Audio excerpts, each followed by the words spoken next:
They say it's always darkest before the dawn. And in the world of motorsports, those words ring especially true. As is tradition, Daytona greets us as we emerge from our winter hibernation. But this year, we awaken 30 years in the past. This time we celebrate a bygone era as drivers take to the unrefined beasts that are the Audi Quattro and Nissan GTP. A new season is about to dawn. The darkness about to fade. The Major Series and Late Apex Apparel proudly bring you the 2018 Classic Daytona 2.4, an endurance race from the ages, for the ages. Coming to you live, iRacing Live, on February 4th, 2018.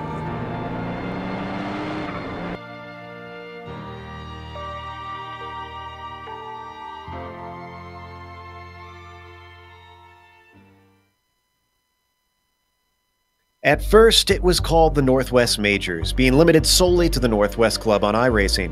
Then, as drivers began to pay attention, the series expanded and became the Pacific Majors. Eventually, you can't keep great racing a secret, and now the whole world is involved.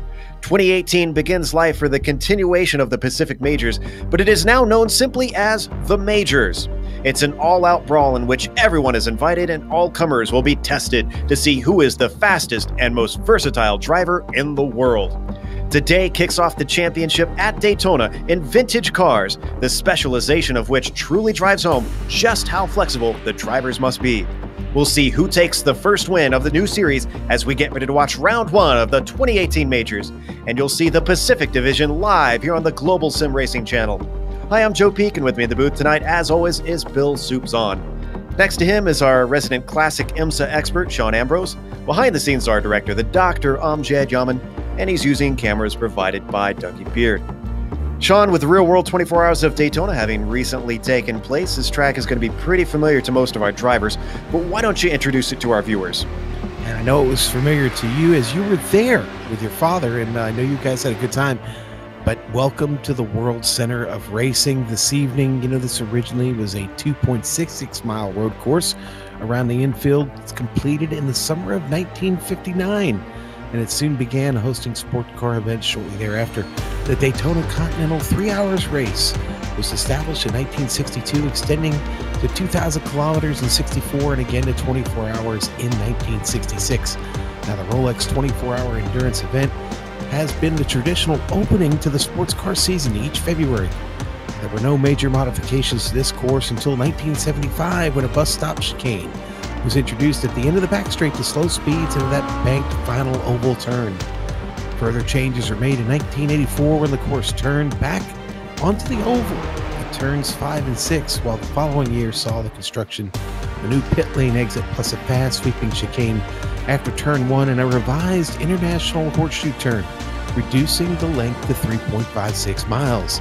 But the best way to get an idea of what Daytona is really like is to jump on board the GSRC Audi and take a lap around.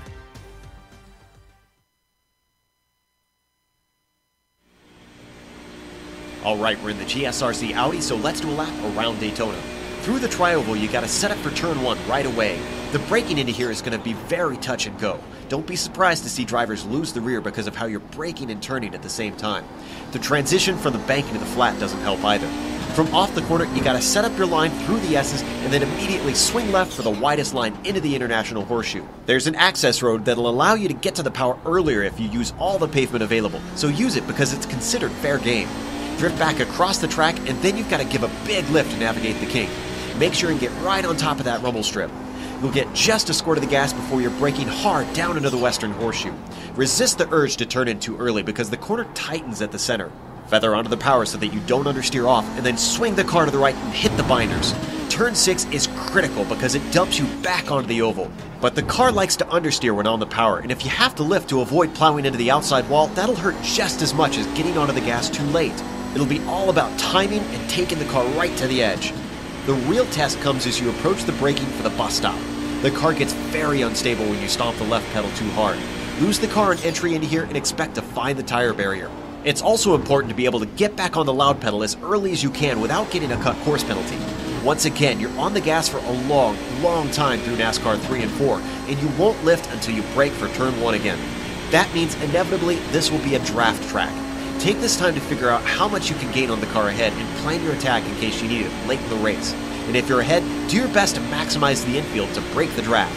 But hopefully you kept it together and have now finished a lap around Daytona.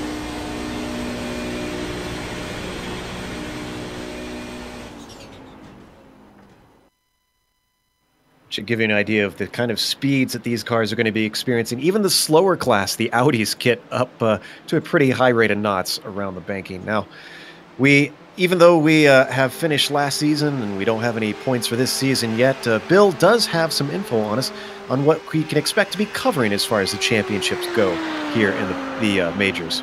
And that is championships plural, as there is a plethora of them. We're going to talk about the 4 that we're going to cover here on GSRC, and these championships go not only for the our Pacific region, but for all the regions in the PAC majors. But probably the most prized one is the Mario Andretti Driver Championship. That's going to go to the best driver. Then, of course, there's the Constructors Championship. That's for the best team. They have a new one here. Well, it's the Sportsman Drivers Championship, and they've gone ahead and tagged Dan Gurney. I think that's very appropriate that his name be linked to that one. And then they have the Legends Championship that doesn't have a driver on there. I am going to propose right now that it should be called the Morgan Shepherd Legends Championship. That's just my personal opinion. Sadly, my favorite category, the one that I love to cover that nobody else enjoyed, was called the Governor's Cup.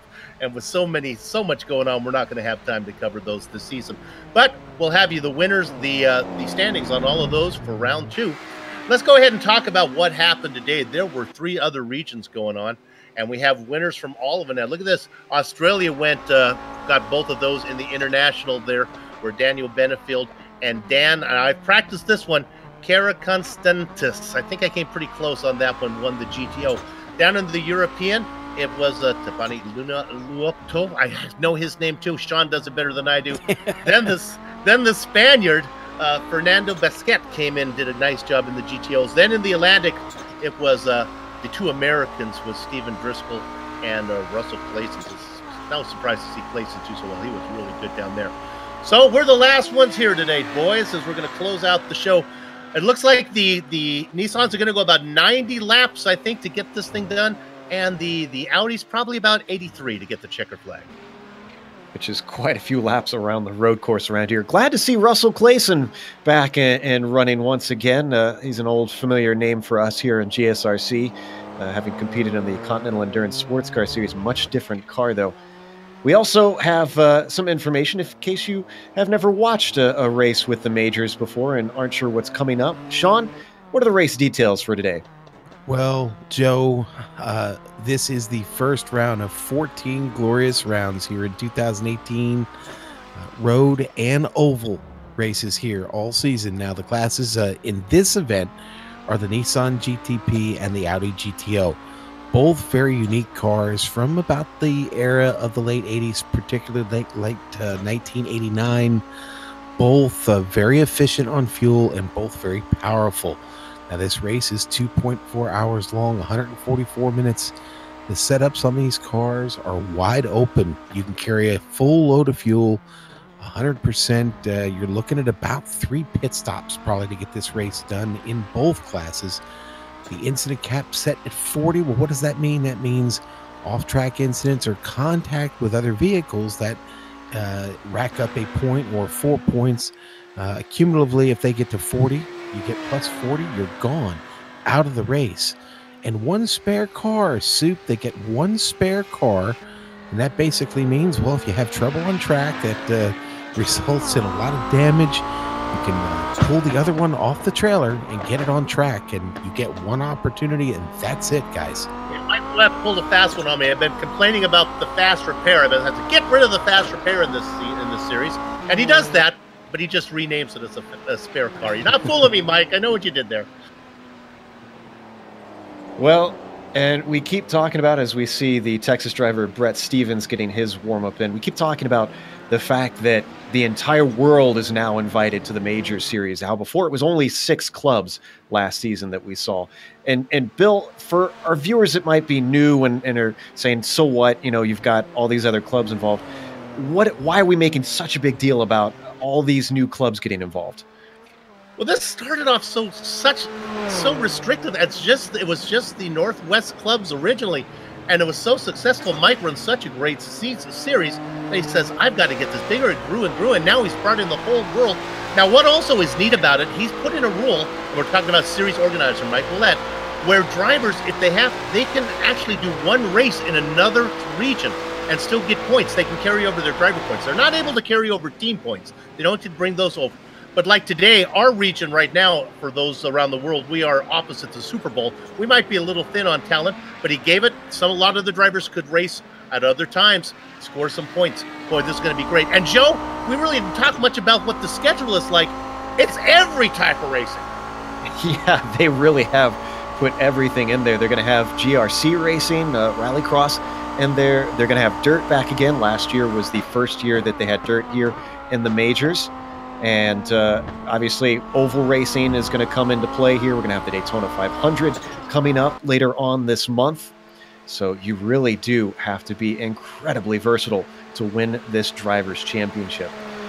Well, it's nighttime out here on the road course, so why don't we give you a bit of an update of what the track conditions are like as well. If we take a look at the weather, it is cool for Florida, that is for sure. 65 and 65 for both air temp and track temp. Just a very slight wind, 4 miles per hour to the west. But typical Florida, Sean, 99% humidity. Yeah. And Joe, it was a little cooler than that about a week ago, wasn't it? It got a little cold. Yeah. but mostly because it was actually pretty windy there when I was there a week ago. So not very windy here this evening, though. But like you said, that humidity very, very thick here. And I don't know if that'll affect the grip on this track or not. I guess we're just going to have to find out here in the opening laps. I don't suspect it should be too much of a problem, especially with the downforce on the Nissans. But Sean, you've done quite a bit of running in these cars, and you and I have covered the Camel Series, which these cars run in official iRacing. So from that knowledge, where are you expecting most of the overtakes to take place out on this track in these cars? Boy, Joe, it's going to be kind of a mixed bag, but I honestly think overtaking, certainly turn 1, everybody has a different line. That trip through the tri-oval there along the front, down into turn 1, you're going to see a lot of overtaking there, not only between classes, but within classes as well. There's always a drag race down there. So it's always a race to see who can get that inside line or maybe run it wide and get the momentum to do a crossover there. Down in the International Horseshoe and the Western Horseshoe. Both horseshoes are a great opportunity to take advantage of your opponent and their mistake. And of course, the bus stop. Again, you talk about an area that has a few different lines to get through. Both of these cars, totally different entry and exit for the Audi and Nissan are like night and day, man. And we'll see a lot of passing through there and a lot of excitement included. Just watching the previous races today, there wasn't a lot of entertainment to be found in that bus stop. Got about a minute left in warm-up, and before we have to go to the grid, Bill, I want to talk to you about last season's Drivers' Champion, the Mario Andretti Drivers' Champion. Yeah. Blake Reynolds, unprecedented dominance. Now, we have an influx of talent, with more drivers having come in from more regions. Do you think he can keep that up this year? Well, in all fairness, it was he missed a few races, so we had, in full disclosure, Lionel Callisto got the championship. Excuse me. Yes, my apologies on that. But if you were just looking at who dominated the season, yeah, Blake Reynolds, he just had to miss a few, and the drop races cost him. I don't see anything that's going to stop him. He seemed to be good in whatever he got in. I can't believe I made that goof. We even talked about that it was Callisto won before the race. But anyways, it's a reasonable thing when he won. I think he won 6 out of the 14 events, and we're talking about Blake Reynolds. Yeah, which just you look at previous seasons, it was almost unheard of if somebody took 2 wins over the course of the season. I did notice that Reinald Kalisto is keeping the number 2. He has a reputation for finishing second. He's going to keep that number 2 with him, even though he was the championship last time out. Well, it took him to the championship. I don't blame him. Drivers are superstitious. So there we go. Checkered flag is out on the warm-up as one of our Audis has a little bit of an off in the Western Horseshoe there. So let's go to the grid. Starting out on the pole, it is going to be Vincent L'Herbier. Then in second, it will be Jimbo Pfeiffer, followed by Thomas Hinz in third, Scott Corbin in fourth, and Dick Mueller in fifth. Brandon Chappell starts in the sixth position, followed by Lionel Kalisto, last season's champion, in seventh. Rob Gall starts in eighth, and Kevin O'Keefe in ninth. Top 10 is rounded out, Bill, by Kevin Hill. I'll round out the rest of this class. Michael Thompson, Paul Geringer, Clark Archer, Adam Young, Kyle Murphy, Bruce Perry, Wayne Hutchinson, Nick Kuhn, Rob Powers, Paul Morris, Mark Herzog, Brett Stevens, Scott Gruber, Lynn Kinchelo, Gustavo Cianfarini, and the last one, Chris Pence. Joe, what about back to the GTOs? Travis Warling is going to be starting on the pole in the GTO class. Blake Reynolds will be in second for them. Then 29th overall, Jason Fleischle, followed by Kane Lasky, 30th. Mark Torres will be starting in 31st with Brian McGreevy in 32nd.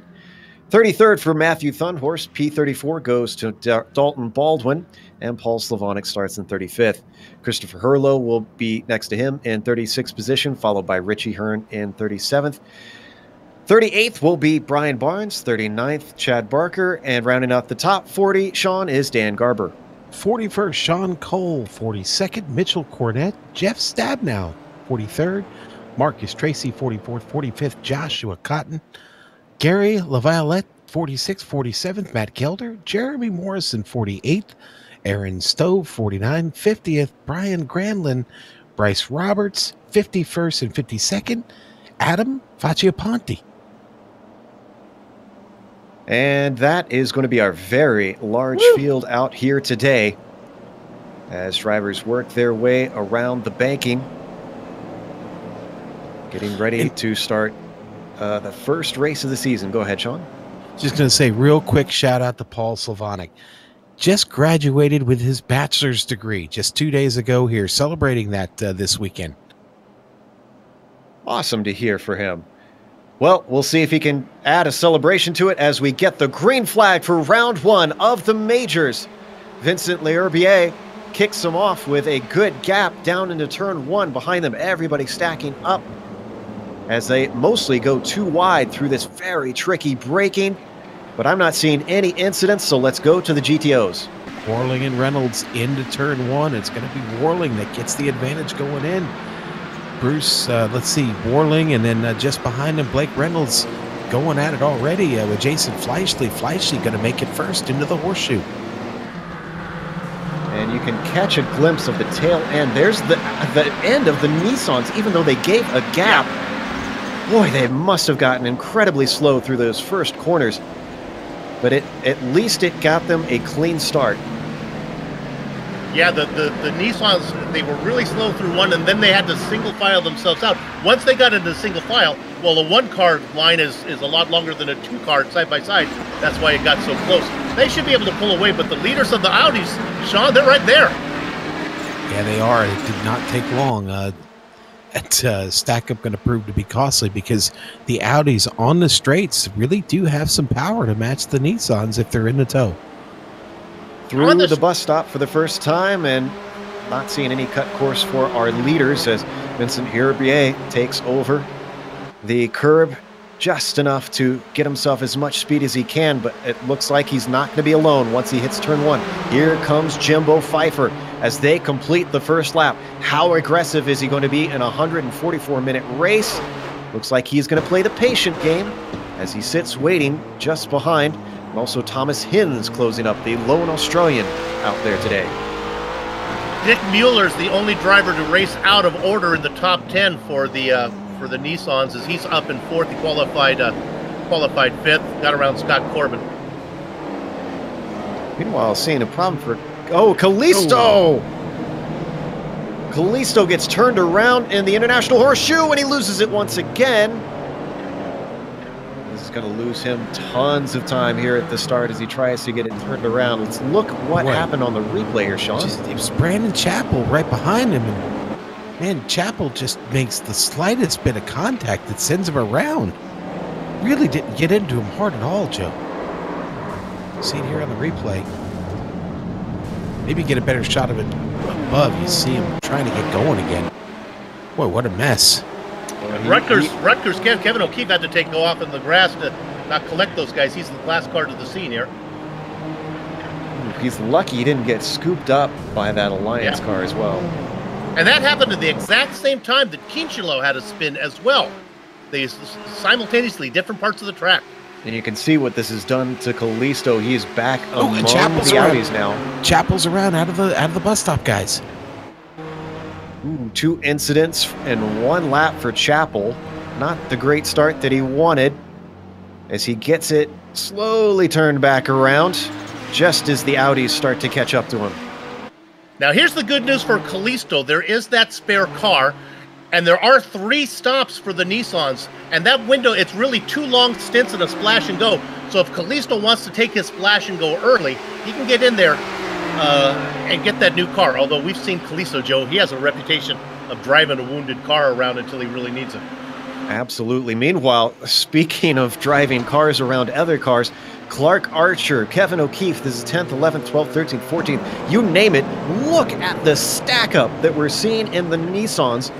Probably a good 10 to 12 cars in here, Sean. This is outrageous. It really is. Talk about your gaggle of cars, and what a headache it is for this traffic right now, trying to just get through and get clear. Things always sort themselves out on the NASCAR section of the track, Joe. They're going to need it. That big wide banking hopefully opening things up for these drivers now as they come onto it. NASCAR 1. Up at the front of this train is Bruce Perry in 9th. He's being trailed by Clark Archer, then Kevin O'Keefe.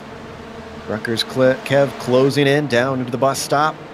Not quite close enough to make an attack on Archer, though. Although Archer very late on the brakes, gains a ton of time on Perry. I didn't think he was going to stop at all, Joe. I thought he was having brake failure, to be honest with you. Well, he got it woed up in time. He's going to get another run, it looks like. After that, we probably will want to go back to the Audis because it looks like we might have a good battle for the lead between the top 3 over there. But for now, Archer looks to the outside, coming through the tri-oval. Can he get by Perry this time? Answer looks like a no. Up to the top of the Audis, that's Travis Warling in 2nd, chasing down the driver that we mentioned earlier, Blake Reynolds, leading the way in the GTOs. And then don't forget, Jason Fleischle, another one of the drivers who is a former champion and has proven himself to be versatile. And once again, you're seeing it here in a unique sports car unlike anything else on the iRacing service. Now, the way the points play out, the winner of either one of these classes gets the same amount of points. So it is equal value for if you win the Audis or if you win in the Nissans.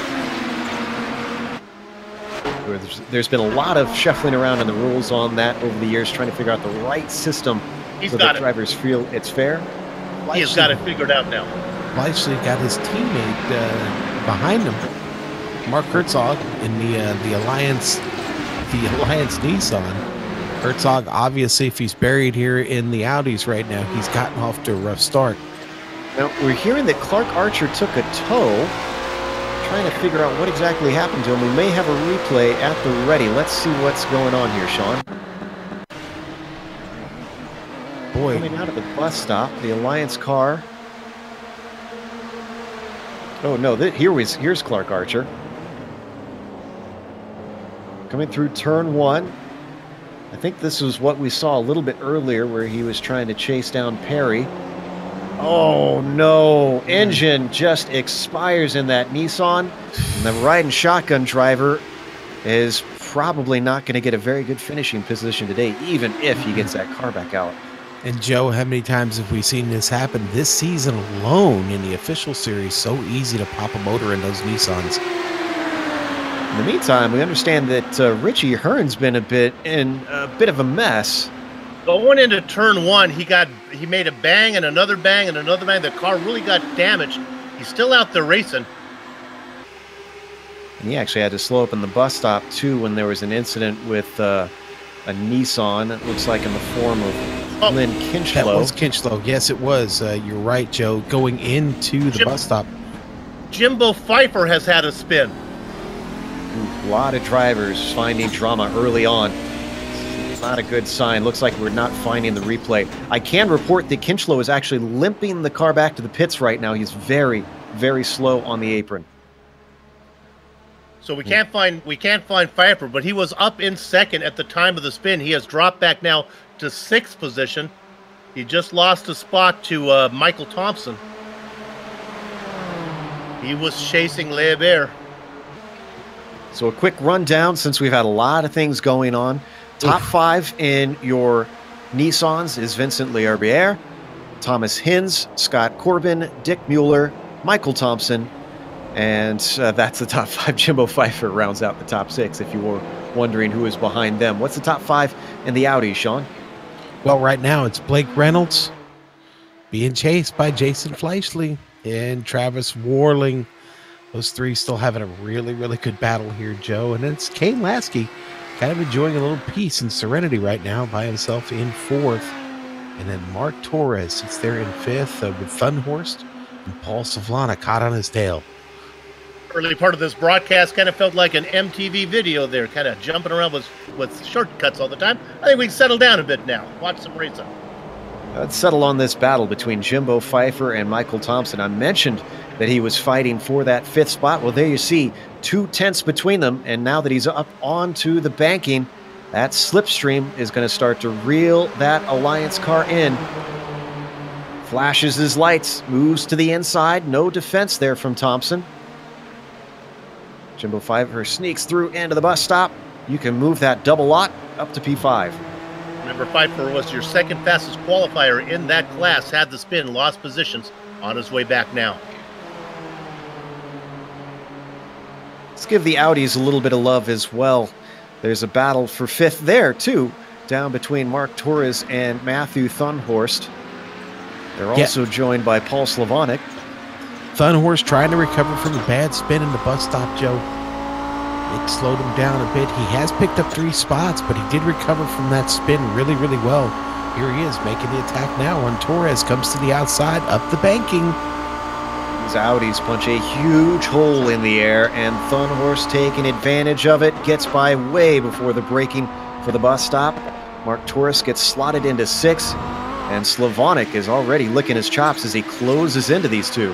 His Alliance teammate, Thunhorst teammate, Slavonic right there, getting the run now. Going to come around Torres the same way, up the banking. Pass for the lead up as Jason Fleischle takes over the lead in the Audis. First lead change we've seen, at least on air, for the GTO class. Is Blake Reynolds going to play it cool? Is he going to wait behind the former champion? Or is he going to try and get aggressive and take it back? He does have to worry. Behind him is Travis Warling waiting in the wings. Out of the International Horseshoe they come. Reynolds still staying close under the wing of Fleischle now.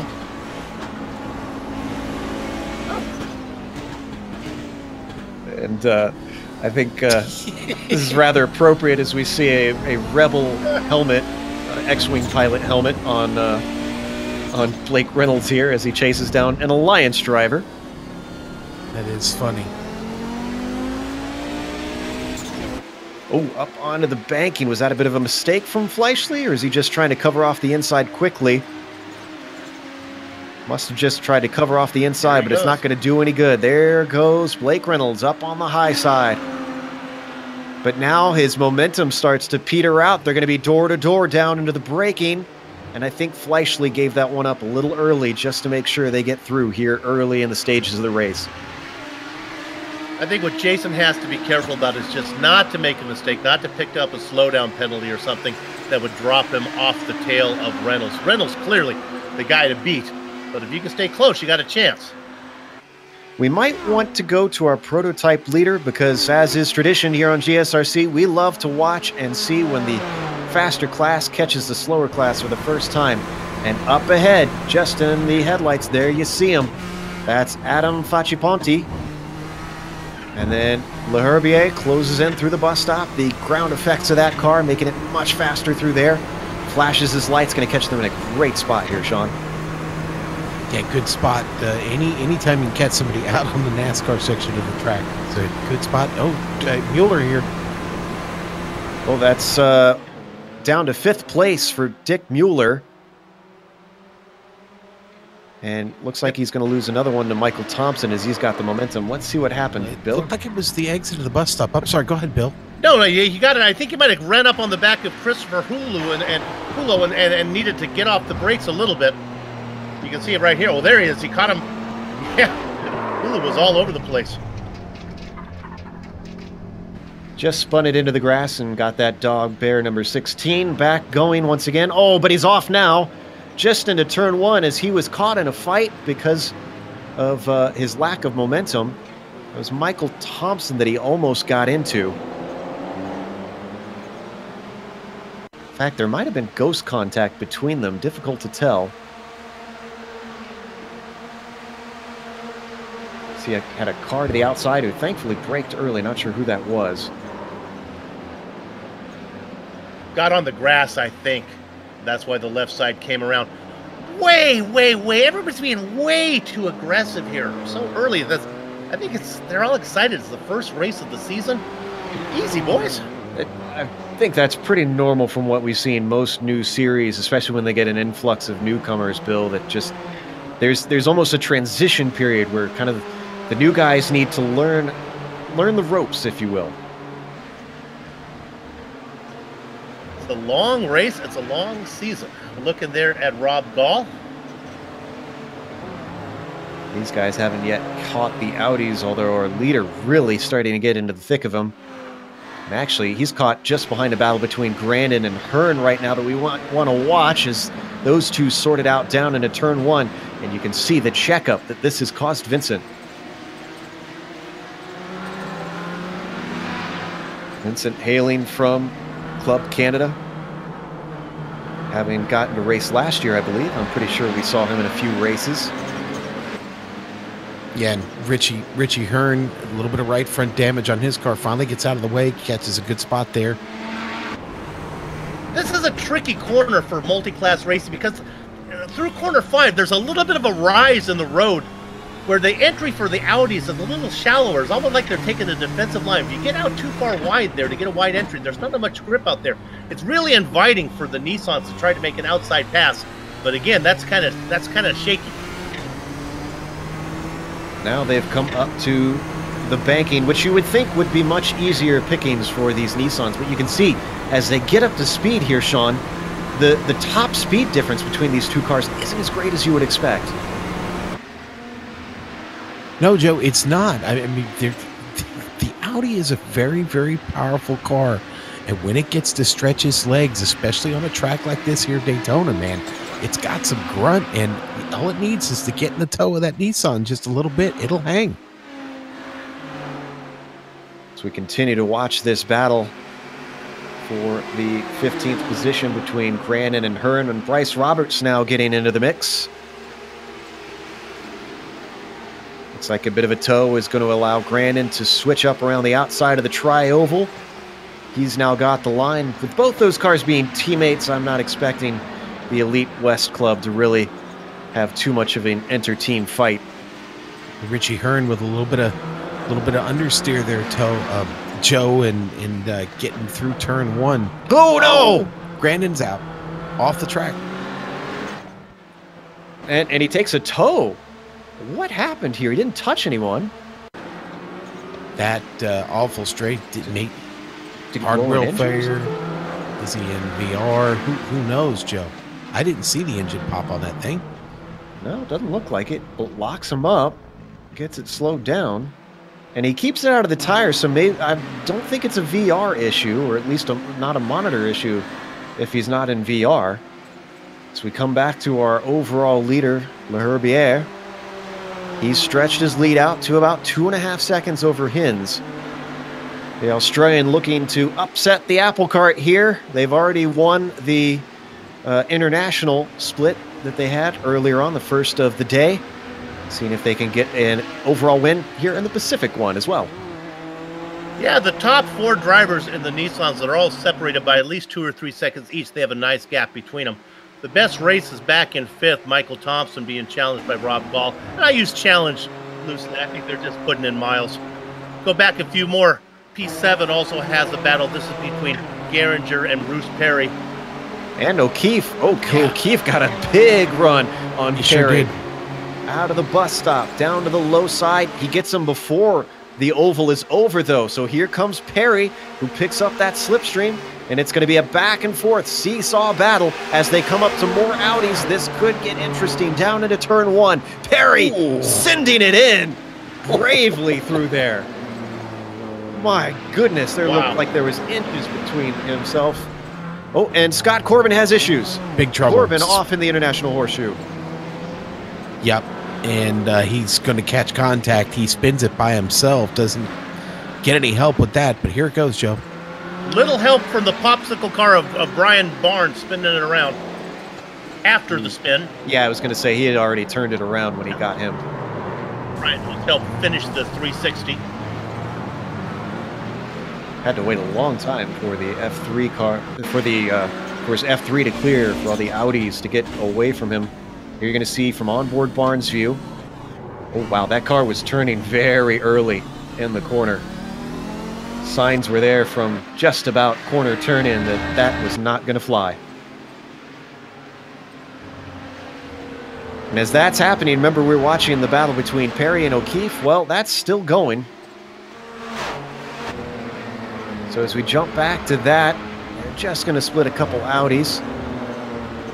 Excuse me, no, that's Paul Geringer ahead of them. They've run him down for 6th as well, so this is becoming a 3-way fight. Riding on board with Rutgers Kev. Seeing if he could close in on Perry. Last time we saw a brave move by Perry into turn 1. This time, oh, they do actually have Audis. This is Richie Hearn up ahead of them. Things don't look to be as complicated, though, as they now hit the braking. Can I actually say real quick how cool it is to see Rutgers Kev on track? I just thought he was somebody that showed up in chat, to be honest with you. They didn't know he's... Oh, no! Richie Hearn. Jeez. Getting punted off through turns 2 and 3. And I had to bring up Rutgers Kev. Gonna look at the replay here. This started coming out of turn 1. I don't think Richie knows he's there. Yeah, we're gonna watch from the back. Yeah, weaves over, and suddenly there's a Nissan. Then Rutgers got into more trouble, it looks like. Oh, no. And takes out the other Audi for good measure. Oof.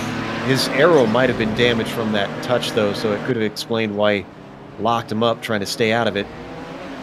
Yeah, well, that was going on. Bryce Roberts there was a big incident down the oval where Roberts got into the wall, took out a couple cars as well. Not sure if we'll have it. It happened at the exact same time you guys were talking. It was Mitchell Cornett was the Audi that was affected down there in the horseshoe, Joe, and it's resulted in him going to the pit. Sad to see for Mitchell's number 126. And Richie Hearn, who was the other car that was touched, is not faring any better. He is limping around the track still. Hasn't even completed the lap. Meanwhile, we're looking at Jason Fleischle running in second in those GTOs. He's holding on to Blake Reynolds right now, and Travis Worling is holding on to him. Got a little bit of pack racing going on at the top of the Audi class. Yeah, this battle has been good. Fleischle took his time getting around Worling, but once he did, he's been able to stay there in second. Reynolds hasn't made too many mistakes. They do have the Nissan of Vincent Leherberg coming through now, making his way around. Of course, he is our race leader right now, overall and in the Nissans. There's your solar eclipse, Bill, as our leader streaks on through easily. Like when that happened.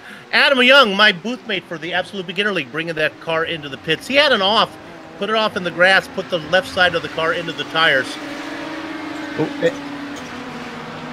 Did something happen to Blake that we just saw on screen? I looked away for a moment, got very loose. That allows Jason Fleischle and Travis Worling to get right up on top of him. I'd seen a car farther down the field spin, and I looked away for just a moment, and everything erupts. Up into the tri-oval they go. Don't have any Nissans closing in behind them, so it's down to these three. Nobody making a move yet. Very curious, Bill, how we see our top drivers not be nearly as aggressive. Yeah, we're looking at these. Reynolds, Fleischle, and Worling they've just been putting in the miles.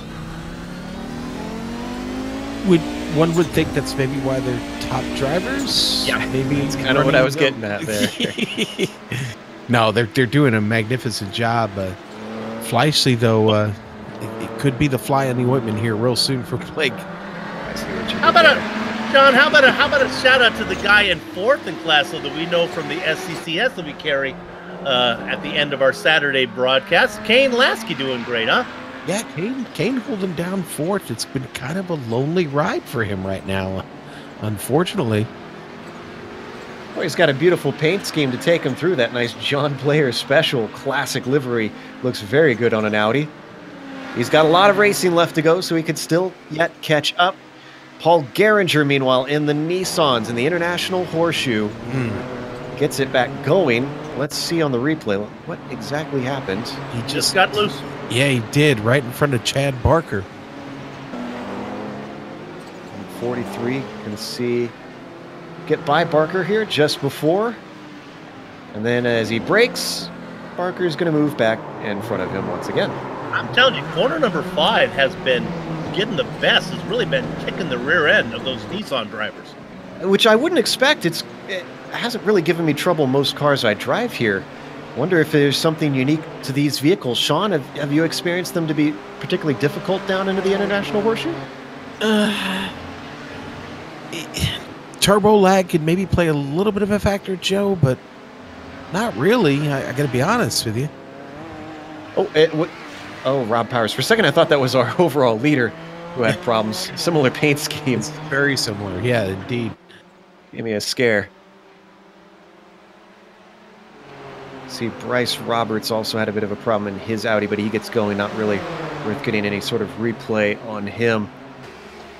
Certainly are a lot of incidents out on track here in round 1 as drivers get used to what is demanded of them here in the majors, having to tackle many different cars under many different conditions.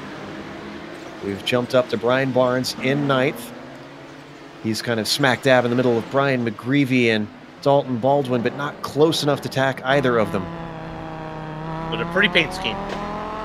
Oh, and we had some car-to-car contact. Bryce Roberts again, and this time it is a hard hit in the Western Horseshoe. This definitely worth a replay if we can find it here. Yeah, Roberts going to get basically door slammed, Joe. And he's going to skate right off the track into the barrier. Lots of damage on that car. And that was Rutgers Kev again, unfortunately.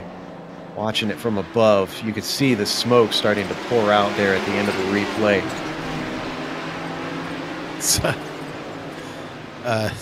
Rutgers Kev not having a good adventure, a good iRacing experience here today in this race. He was until somebody spotlighted him. He's still going, though, and actually running in 23rd. So, okay, he's actually well down the order. He's behind a lot of Audis even right now. So, yeah, he's got some work to do for sure. Meanwhile, do we have scheduled pit stops happening right now? Because I see Dick Mueller coming in. Mueller is in. Now, I want to report that Scott Corbin and Adam Young both took a stop earlier, and I honestly think they're in the window, but they're going to have to take 2 long stops to go. Sean, I assume we expect tires for these Nissans, or can they double stint those things? Joe, they can double stint them, and I think you're going to see a lot of drivers do that, to be honest with you.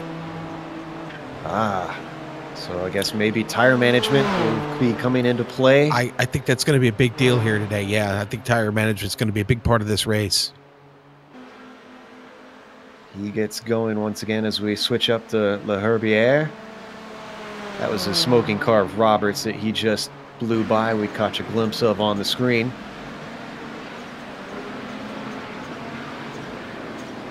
Mueller out comfortably now, the leaders of all the cars who pitted for the Nissans. Only other cars that have come in for stops are Scott Corbin and Adam Young, and I don't believe those were scheduled. Other cars have gone in, but they are well down the order at this point. Maybe not scheduled, but I still think within the window. I think they're okay. Yeah, with the 144 minutes, I guess it does offer a pretty decent variety of strategies if you really wanted it. But the top of our, as we look at Dan Garber and the Audis, there in the number 033, if we could go back to the top 3 in the GTO, these guys still have not separated. I'm starting to wonder, especially now with Reynolds back in front, could Fleischle and Warling, especially Warling, maybe be trying to save some fuel here? It's a long race. Sean, if they can save fuel, not just for the beginning, but if they can do this for the entire time, when that last stop comes, they'll need less fuel to put in. Ding, ding, ding, ding, ding, ding. That's the key, Bill. That is the key. And Warling's been the cool customer throughout all of this. He's been content to sit back there in third and actually has found reasons to stay there and not overtake. Even here, has a chance to slip in behind the Nissan and do it, but he doesn't. He says, no, I'm fine where I'm at. A little less throttle. A little trail braking. That's Michael Thompson and the Nissan going by. The Audis were instructed to stay low, let the Nissans take the high side, but they're also can't get too low. They don't want any passing. You see that double yellow line there. Yeah, don't be going below there or the race steward's going to stop you. Not sure that they, from my experience inside the Audis though, they do not have a lot of lateral grip, especially at high speed. So I'm not sure if you'd really be able to run full tilt on the apron in those cars. Be curious to see, though. What's interesting is there was a lot of talk also the entrance into one that the Audis naturally take a more looping entry into one, while the Nissans are kind of more point and shoot. They'll get that down there and they'll have a straight braking. The Audis like to trail brake into one. That opens the door for those Nissans for some late peaks in there going into that first corner. We ride on board with the 900 of Travis Warling. Let's go a little bit farther back in the Audis to Mark Torres, down 7th in class. He's been fighting with Paul Slavonic for a number of laps now. This is for 6th. He's backed off a little bit here, but it's been down to as close as 0.2 of a second at times, mostly yo-yoing due to the traffic coming in and out of these two. Interesting note about Torres, he actually owns an insurance agency. Do we know if that's auto insurance? It would be very appropriate, wouldn't it? I'm thinking if it was, he'd have his agency plastered all over the car then. Yeah, you would hope. Look at him lose ground on Slavonic, though. Yeah. Paul has kicked it into gear and left him in the dust. Now, Joe, we were talking about strategy a little while ago. You know, I stand corrected. You know, the Nissans and the Audis both take fuel and tires at the same time. There's really no way, there's no reason to really double stint them, to be honest with you. And got a couple drivers from some of the other divisions in the chat that mentioning now how they were actually screaming for tires by the time they got to the stop. So maybe you're just a lot kinder on yours. Well, no, I'm just not as good, and I don't drive near as hard as Tapani Linalawuto, okay, so. Well, see, I was trying to set you up to make you sound a little better, but... All right, as we look at Thomas Hins, he's starting to close in on L'Herbier. I'm not sure if some of this is traffic, which he's catching now. Look at all the Audis he's having to squeeze through there. This is the Club Australia and New Zealand driver, remember? So, actually, what time is it over there for him? I'm curious. I will tell you in just a moment. Hang on a second here. I've got that on my phone, actually. And that batch of Audis, unfortunately, did cost him the time that he had already gained. So it's gone back up to 2 seconds. Still, L'Herbier not having it his own way. I guess it'd be something like a Monday afternoon, something like that, Sean? It's Monday afternoon. It's just after lunchtime now, about 12:35 in the afternoon. Yes, sir. Taking Time a for a break from sandwich. work. Question is, why is it? I'm gonna take a second to see if I can find out what Vincent does for a living. Find out why he can actually be here on a Monday. Well, no, it's not Vincent. It's Thomas Sims, who's Oh, that's right. Okay. Well, if you do that research, could you find out if he's from New Zealand or Australia, so I don't offend the poor guy? I'm on it. Well, we're riding on board with the 007 cam of Michael Thompson, looking back at Bruce Perry. Perry has certainly been in the thick of it here today, but he's been hanging around these top spots. Perry racing for Club New York, one of the East Coasters, electing not to do the East Coast time slot that they had earlier today. Must not be a football fan. Thinking not. Did something happen to Paul Slavonic here? We were watching him sure a moment ago. He had trouble down at turn 1, Joe. We got a replay coming. It was with Mark Torres he actually got hooked up with, actually. Oh, and that's who he was battling with earlier, unfortunately. Oh, looks like he started to lose it. Oh, yeah, you're going to see here on the replay, just lost a little bit, swung it back across the track with the overcorrection, and poor Torres couldn't stay out of him.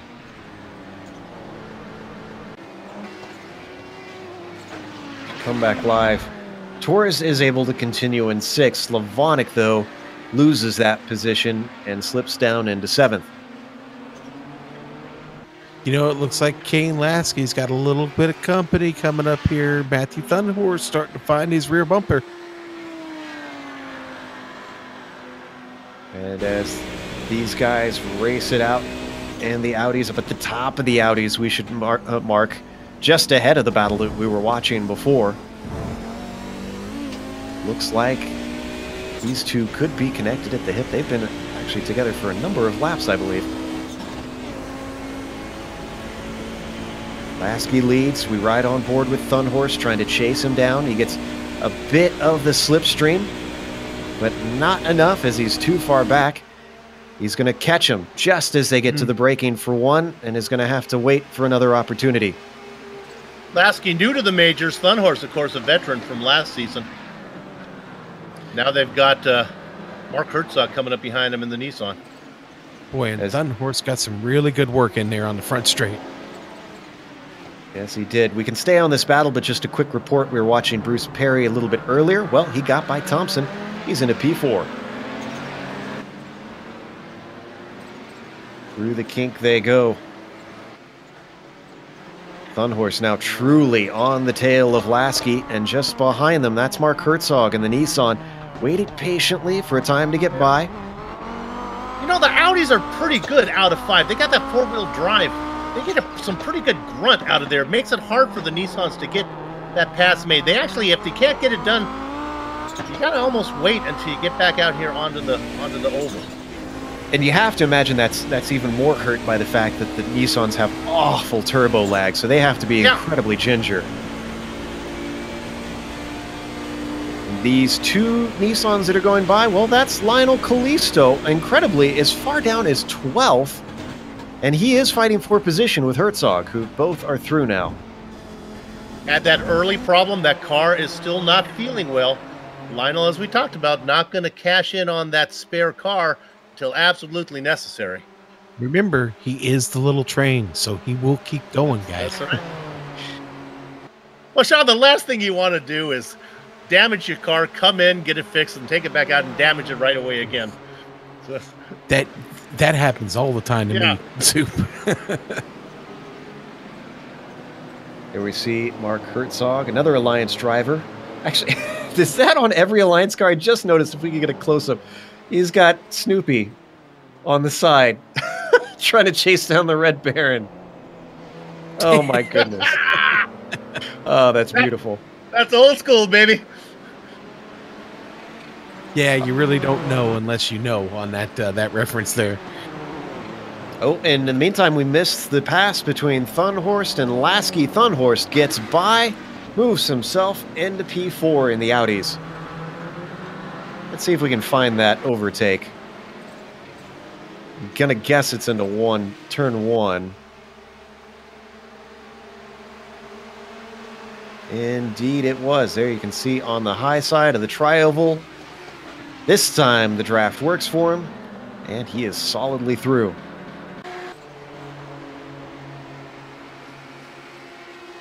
Again, we see Lasky racing every Saturday afternoon, but he races in his little open wheel Skippy. With a lot fewer cars on the track, this has got to be quite a culture shock. Yeah. Meanwhile, battle for ninth in the GTOs. That's Baldwin holding off Brian Barnes. Popsicle car actually doing a fairly good job here today. Boy, that looks even better at nighttime, doesn't it? Could use a popsicle down in Florida from time to time. Fluorescent blue is its traditional colors. And the traditional number 4. That's our second place driver going up on the high side, getting around them. Thomas Hins clearly through. And then, of course, that's a lapped Nissan, Robert Powers. Joe, you're safe on Hins. He is indeed from Australia. There we go. All right, so but they didn't know how to call that now. But they didn't supply me with the information on his occupation, so okay. I don't know why. I don't know why he can race on a Monday afternoon. This side-by-side action down into turn one. Brian Barnes on the outside. He's trying to make the overtake work, but can't get the power down, and Dalton Baldwin is going to keep him back.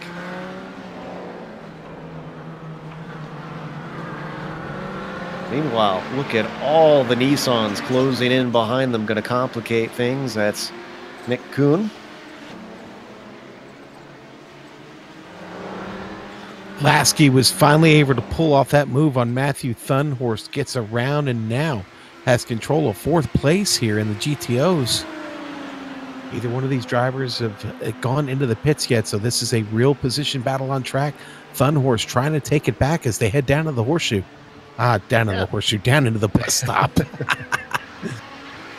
Thunhorst ran him down, got the lead, but he could have held his breath longer than he held the lead because Lasky got it right back. And these two, the more that they battle, the more they're going to cost themselves time. Already, they're 16 seconds behind the top three in the GTOs.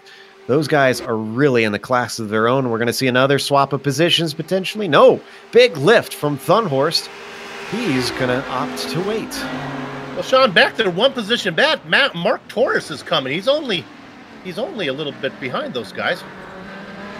Sounds like a driver we've been wanting to keep our eye on because we wondered if he's going to be a major player. Callisto is in, Sean. Yeah, Callisto in. The question is, will he take the repair on that machine? Is he going to go for the spare car on the back of the truck there? There he sits. He looks pretty steady. That car would blink away if he took the fast repair.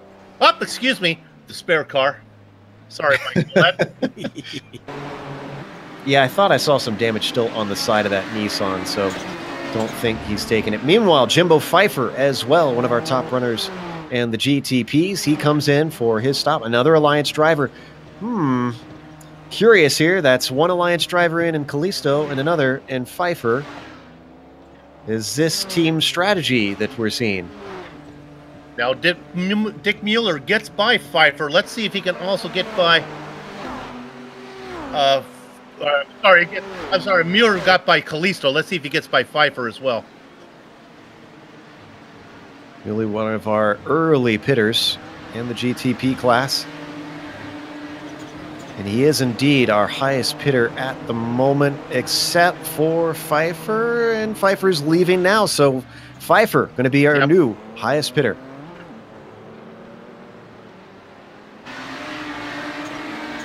Used to seeing Jimbo for quite a few years now, as he's a regular in the majors back when all the way back, I believe, when it was the Northwest Majors, if I'm remembering correctly. Yes, he is a Northwest Club driver.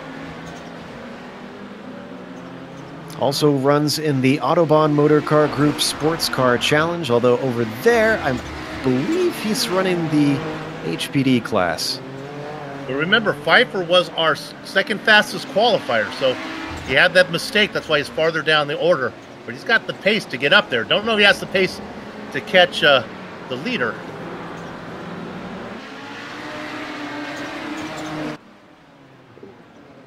Oh, Hintz has a problem. This yes, looks like he the does. International Horseshoe.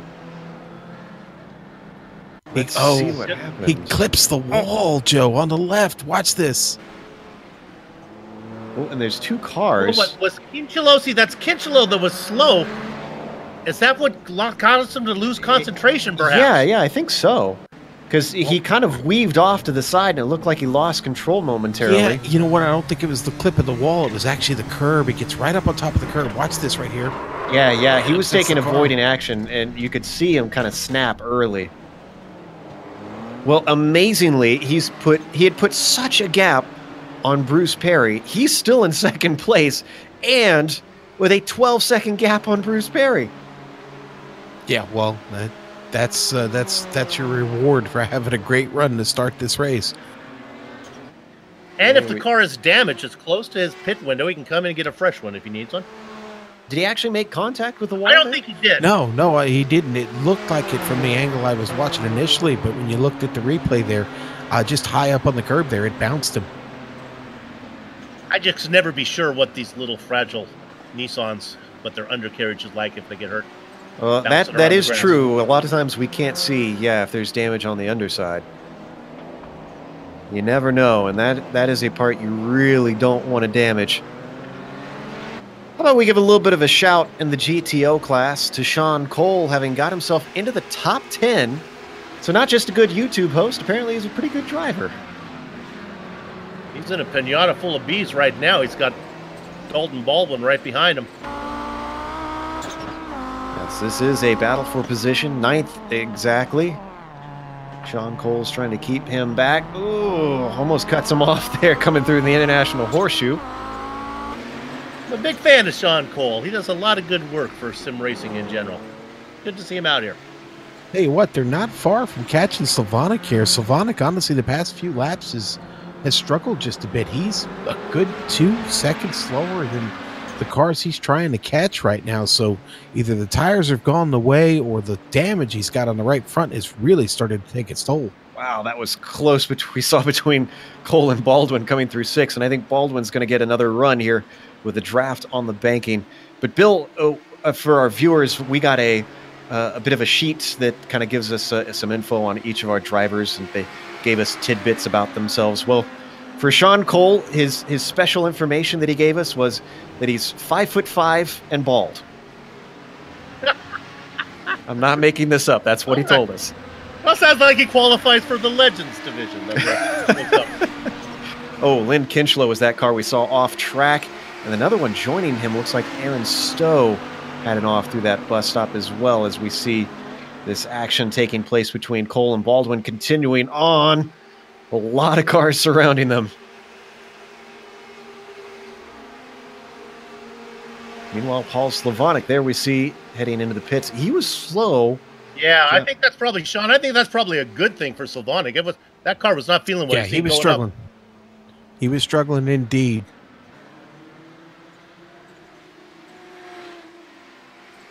Thompson and Brett Stevenson, and now we're looking on screen at this battle.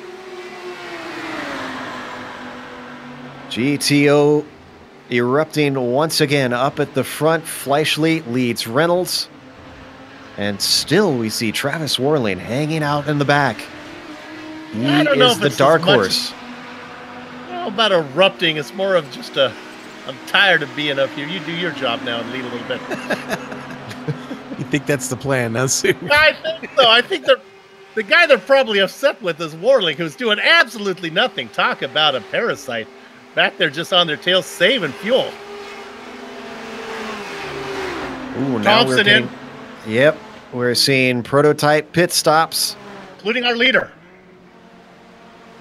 All right, so Le Herbier finally has had enough. At this point, really no advantage in trying to stay out of traffic because traffic is everywhere. They are in a conveyor belt. Sean, wouldn't you like to see Vincent Herbier in one of those Volkswagens that they just make? I mean, if you're old enough to see Herbie in a Volkswagen, it only seems right. You know what's sad, Bill, is my mind already went there, and I thought about making a joke. And you were smart enough not to do it. You just need to slap the number 53 on there. There you go. Thomas Hins is in as well. Somebody needs to tell him he needs to put his brake on so his tire changers can. Yeah. That's going to be a real challenge changing that one there. There you go. Should be glad they don't have modern IMSA rules. Isn't that you can't spin the tires while the car is in the air? Well, the car's got to be off, doesn't it? I think they've got to turn it off. I thought they got rid of that rule actually this year. Anyways, IMSA, I who digress. knows, it'll change next week. Chris Pence heading in. Coming in from 4th as he slots down the order. He'll get that back later on. Right now, highest pitter, no surprise, is our leader, Vincent L'Herbier. I'm not even sure he surrendered the lead. I was seeing if anybody. I think he's looking to wire this baby. You might be right on that, actually. I don't think Pence. I was looking at Pence. I don't think Pence got him. Oh, Ooh. Herbie, where are you, Herbie? Oh, no. This is not good for our leader. He has disappeared from the sim. Oh, he's back now. Oof, that was a long time gone, though. The rumors of his demise have been extremely over-exaggerated, gentlemen. Kate Lasky making his way in, guys. It's his Torres, marks. too. Yeah, Torres coming in also. There we see them both on screen. Not only were they battling out on track, they're going to be battling right next to each other in the pits. Although Torres came in well behind, I doubt he'll be able to jump him unless he takes his short stop this time, which is something we haven't really talked about, Bill. In the GTOs, they really can't afford to take too much of a short stop because they're only 2 stopping it. It's pretty much 3 equal stints, more or less. You can cheat, fudge a little bit here or there. That's not the case in the prototypes, where a lot of the strategies were to take 2 long stints and a splash and go in the other regions, but a couple guys tried to break it up evenly into like 4 equal stints. Boy, they're in there for a long time, aren't they, Sean? It takes the thirsty cars. There they go together. Thirsty. Coming back on out, and I believe, let's see. Sorry, I was talking about Kane Lasky coming on out from the pits. I'm trying to see if they are our highest pitters now. Sean Cole, actually the highest bidder right there, yeah. Oh, my timing and scoring's lying to me. I'm seeing a 0 next to him. No, Cole just came in. We're arguing with our director, or Cole maybe is in right now, perhaps. Let's see. No, Cole, he's in and out. Fleischle coming down the pit lane. All right. Well, they didn't. It's the first time he's been alone the whole race. See if he saved any fuel behind Reynolds. And this did leave a bit of a gap between Reynolds and Warling. And now that they're working through a bit of traffic, ooh, is this going to separate them? Is this going to allow Reynolds to start to streak away? Travis, you got to come in this time, baby. Yeah, remember, Warling was racing in 3rd position, so when he lost the stepping stone between him and the leader, that made the gap even bigger. Then this traffic now, which is Bruce Perry in there, but here comes Travis coming back. In fact, Travis getting around another GTO. I was going to say not just Perry, it's Jeremy Morrison. Yeah. And it's always harder to try and pass your own class if you're lapping them. You do not want to lose touch with Blake Reynolds. Well, I'm afraid that is exactly what has just happened. It's 2 seconds. That's way too far back to hope for any sort of draft. So unless the traffic comes back his way, he's going to get a little bit here because that's Bruce Perry going through at the last moment there on Blake Reynolds. We didn't catch it, but he cut it a little tight. So Sean Fleischle has come in and out. He's our top pitter. In fact, he's in 3rd. Yeah, he still maintains 3rd place with that pit stop. Had his thanks to the big gap they had opened up on the field, those top 3. Now we can follow up. Sean Cole is back in again. Something happened there. He's taking a second Speeding stop. Penalty, maybe? Yeah, maybe. Or maybe something fishy. I think our director is on it. I think he missed his stall, and that's why he had to go around again. For our viewers who don't quite understand what's going on there. iRacing assigns your stall according to where you qualify. And, well, you don't know that until qualifying is over, which means when you get into the race, you actually don't necessarily know where your pit stall will appear in the pits. Yeah, and generally having some sort of application that helps you count that down is useful. You've got to be very, very attentive. Oh, and Blake Reynolds is in. Yeah, Reynolds is in. Worling is not. Yeah, Worling stayed out. Travis is not listening to me. Enjoy the while it lasts, Cinderella, because it's about to ring 12, and you're going to find yourself out of the party. And Reynolds is away, guys. He's down off the jack. He's now on his way. Very curious, differing strategies at the top of the GTO field. That's going to make it interesting. Look at this. Here comes Fleischle right next to Reynolds. Right where they come in. The mix, that's Aaron Stowe in the mix. He doesn't belong. Fleischle wants to get in there. He ducks around Stowe. Oh! Stowe gets him. Wow. I'm pretty sure Fleischle is going to be pretty heated under that helmet after that move. Was that for position? No. I don't know. Stowe was a lap down. Yeah, Stowe was a lap down. Yep.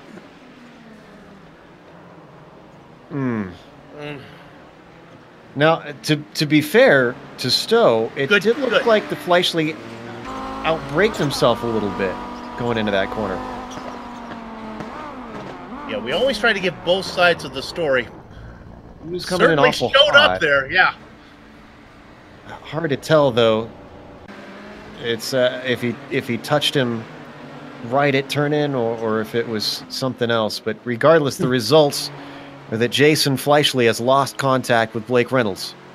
All right, Cinderella has come in. Travis Worling.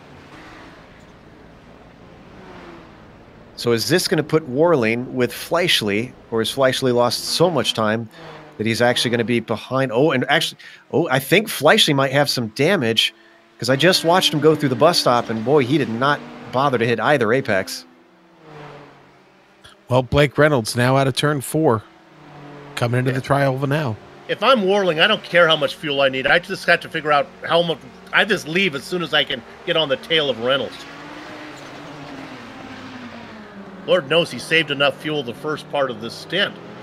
Here he comes out, and he is well ahead of Fleischle. So not only has Worling lost touch. Oh, no, he's not lost touch with Reynolds. Reynolds is right in front of him. Yeah, no, that was real close coming out, Joe. Well, Bill, your doomsday saying didn't come true this time, at least. Well, I don't know if he filled it up all the way. He might have stopped filling as soon as he needed to, just to make sure he didn't lose touch. All he needs to do is stay on the back of Reynolds, even if he's a little short on fuel.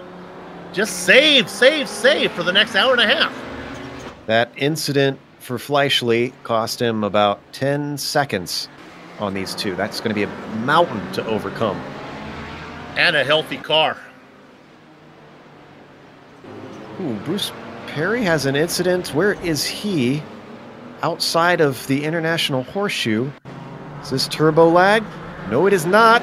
No, this is a little love tap from Mark Torres. And it looks like his teammate, actually, potentially here.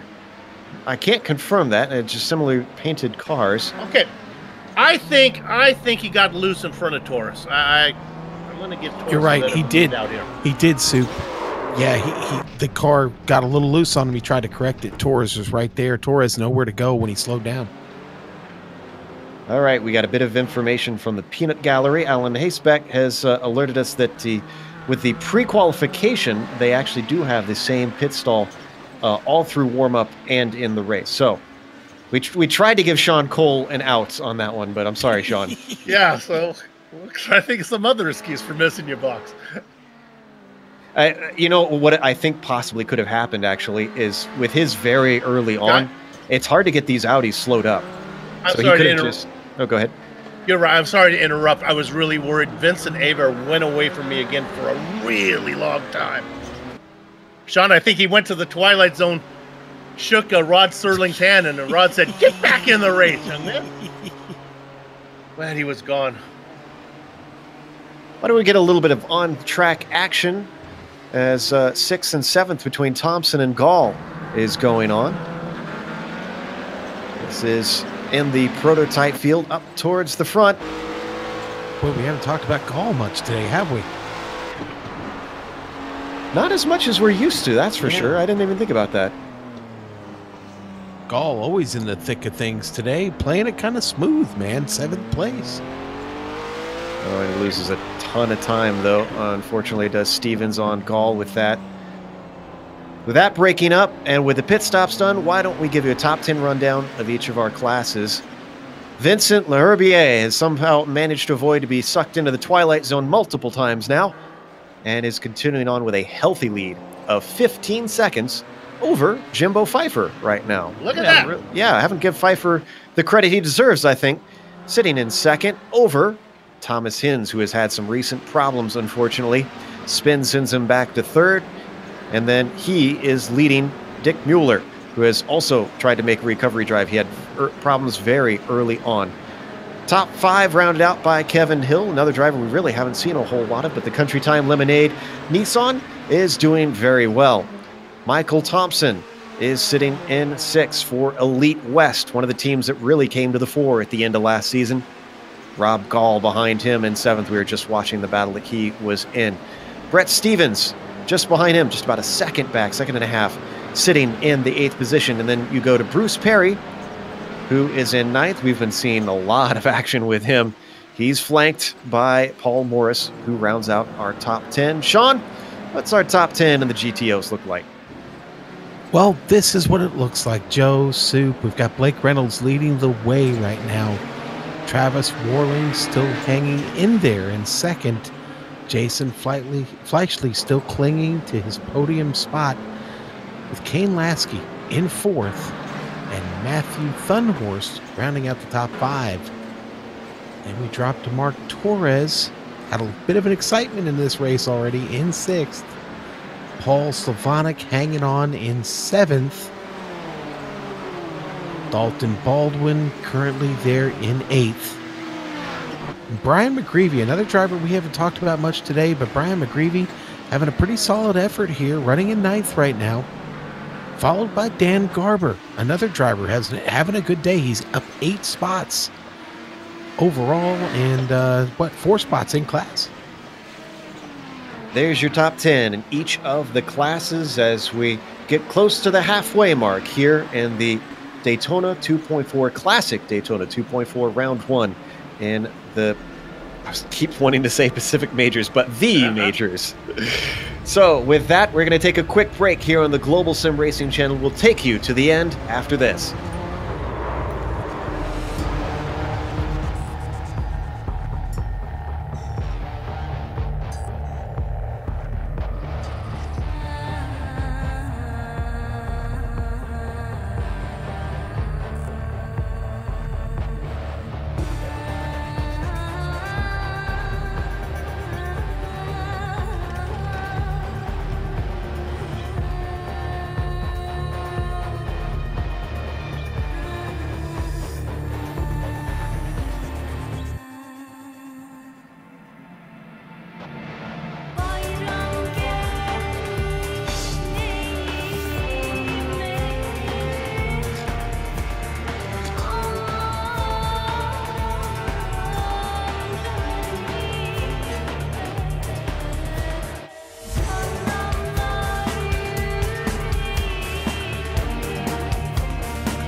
Welcome back to Daytona International Raceway here on the Global Sim Racing channel. On screen during the break, you just watched Lionel Callisto move into the top 10. Last year's champion certainly did not start off with a good race and is making a recovery drive since then. Our overall leader is Vincent Leherbier, and then our leader in the GTOs, no surprise for fans of the majors from previously, Blake Reynolds is up at P1 in the Audis.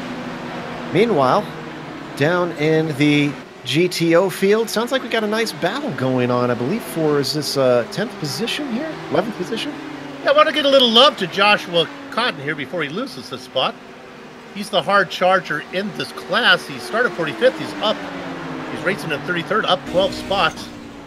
Joshua Cotton, well, what do you think he does for a living? Well, he's a farmer.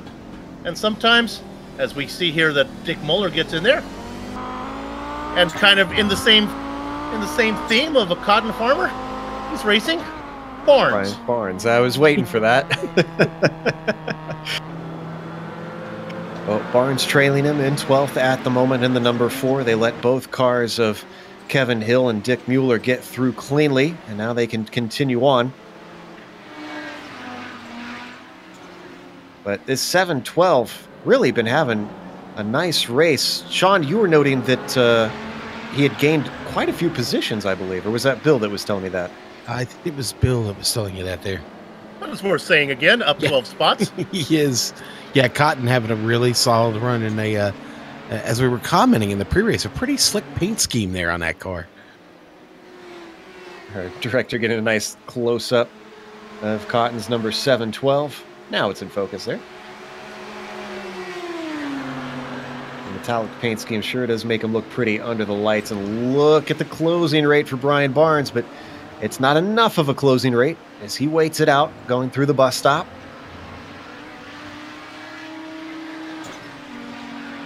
Going to get overtaken by Kyle Murphy, rocking up behind them.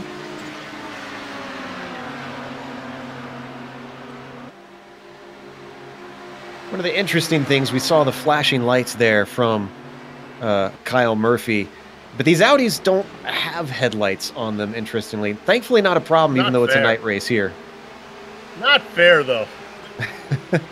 Yeah, I think if we were at Spa, I think we'd have a problem, but I don't think it's a problem here. Battle for 6 overall in the prototypes. This is between Michael Thompson and Rob Gall. Once again, we checked on them earlier. Don't count out Brett Stevens just behind as we ride on board with Rob Gall. And whoa! We were going to get a good chance to see the speeds that these Nissans could take, but with the turbo lag sending Gall almost into the pit wall, unfortunately not going to get a chance. That breaks up that battle as Stevens is a little bit too far back to attack Thompson at the moment. I'll be honest, I do not have the talent level to deal with the turbo. I just can't get a feel for it. It scares me. I'm with you. I took it out a couple times here around Daytona, and I said, that's enough for me. Rutgers Kev has brought it in for, I believe, his second stop, or he's actually, I'm seeing already 2 stops marked for him. Is that? Yeah, I'm not even talking. I'm not even going to mention he's had an eventful day ever since Sean brought up how well he was doing.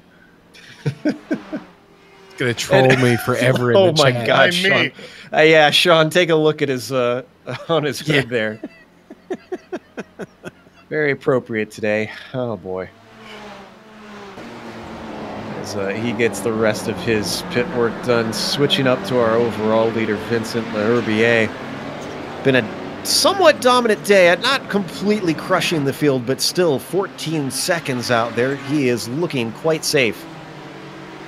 The real interesting one is the leaders in the GTO, because Travis Warling, he just won't go away. Don't know if he has enough fuel, what his fuel situation is, but he's right there. He's staying right in the tire tracks of that ride-in shotgun machine. Another of those teams that really showed itself to be a force to be reckoned with, and Reynolds is a big part of that. Mostly Texas Club drivers in that team. They do a lot of sharing setups, helping one another, and it has worked to their advantage last season. nearly coming out with a championship, but just didn't have enough to overcome the power and the might of Alliance. Sean, let's look at Jason Fleischle, because if you look at the interval between Fleischle and Hutchison, my goodness, it is, unless Hutchison is in the, oh, okay, I understand Hutchison's why. in the Nissan. All right. I go, you actually heard my tongue come up with the answer before my brain did there. Yeah, actually, no, Fleischle's sitting in a really, really good spot right now. He's not near the top of the podium, but he's on the podium right now, and he's got Kane Lasky a whole almost 11 and a half seconds behind him. So, yeah, things sitting pretty well for Fleischle right now, and he's just got to keep her in the gray here the rest of the race and get another clean pit stop under his belt. I think he'll be good. Understand we have some fans of Bryce Roberts in our chat, so let's give you a bit of an update on the 93. The unfortunate news, he is not only 25th in class, last in the Audis, he is the last car running on track right now, 47th overall. But the good news is that might earn him a Dory Award if he keeps it going. Just keep swimming, just keep swimming. Pretty good. Look at how much these guys have stayed out here. We really haven't lost that many cars. The spare cars might have something to do with that, true. but doesn't always mean that everybody can continue to keep going, because they can wreck twice just as easily. Meanwhile, watching Matthew Thunhorst and Kane Lasky, we've seen these guys battle a lot today. He tucked that in awful tight underneath Lasky's rear wing. Not sure why he cut it that close. Watch out, here comes Torres. Actually, it's been all three of these guys have been together for a lot of the race. I think Thunhorst might be the faster of the three. Down into the International Horseshoe. They're going to get broken up. This is Jimbo Pfeiffer, second place driver overall, going to come in and try and squeeze through. And how about Pfeiffer, Joe? Remember, he was running second, had that mistake, fell way down the order, got himself right back up into second. This is a beautiful recovery for him, that's for sure. I wonder, though, if maybe he's a little bit off strategy, and that's how he's up the order this far? Well, we can probably tell you that, actually. Well, as Bill looks that up, he's going to catch them on the banking. Nice and easy. Kind of waited patiently down through the infield portion. He's been out there about 4 laps longer than the leader. Yeah, so not terribly off strategy. Yeah. Another good closing in for Thunhorst on Lasky down into the bus stop, but ooh, bad exit for Thunhorst. Look at all the ground that he lost. They had just gained. And this allows Mark Torres to get underneath him. These guys are about 12 seconds behind Fleischle, who's all by himself in third. Look at this. In a GT car, 184, 185. Wow. 185 miles an hour. All 4 wheels turning under power from that beast of a motor in that Audi. Down to the inside of Matthew Thunhorst, and Torres gets it done. Who is that off the side of the track? That was Geringer and the Nissan. They're going to stay on this battle, though. Torres isn't done yet. Even though he made a pass, he's still on the back of Lasky. Sean, in comparison to what the leaders are doing, this one is like night and day, like two different sports. Yeah, it really is. Well, the lines through the twisty bits here in the infield, so much different for the Audis than it is the Nissan Soup. It's incredible. Having driven both cars here this week in practice, it's just two different styles of thinking when you're working with these cars, and it makes the passing even more interesting when you know what each car is capable of and what the line should be getting through, like the bus stop, for instance. Well, as we're looking at Dick Mueller in. We have a side-by-side battle between Lasky and Torres. Wow. I'm glad we're getting a replay of this, because this move, Sean, to me is almost the move of the race. Would you say hashtag power move, Joe? Look at this from above. Sticks his nose in, which is brave enough, then somehow outguns him around the outside of the bus stop. Amazing. Unreal. Here we see from on board. Oh, wow, that is so tight into there. Yeah. The 09 has no answer. Well, the question is now, can he keep it? Well, Fleischle... Thunhorse managed to get by Lasky as well. Go ahead. Yeah, no, I'm sorry. That's what I meant was Thunhorse getting by there. Yeah, similar paint schemes. Fleischle also an Alliance driver. Is it me, or does it seem like there's an insane number of Alliance drivers in this race? They've got Alliance and they've got Alliance Evolution. So 2 different teams under the same banner. I'm pretty sure they all kind of share setups among one another. Thunhorse not done with Torres. Gets a fantastic jump out of turn 6. And look at this. He is within the slipstream. They're not going to be alone. Here comes the car of Thomas Hins, 3rd place GTP. He gets them before they get to the bus stop, mercifully. No attempt from Thunhorst. Torres stays ahead in that 5th position. Stay on this battle. Just to follow up, you saw Mueller coming in the Nissan. Remember, he was an early pitter on the first stint as well. He's now the leader of all the cars who pitted twice. Baldwin we're talking about Baldwin right now, what happened to him. He had a spin earlier on, just a few laps ago.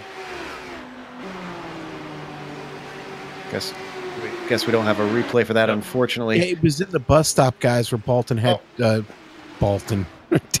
Dalton Baldwin had trouble with his entry, and he spins it right in the entry there on the bus stop.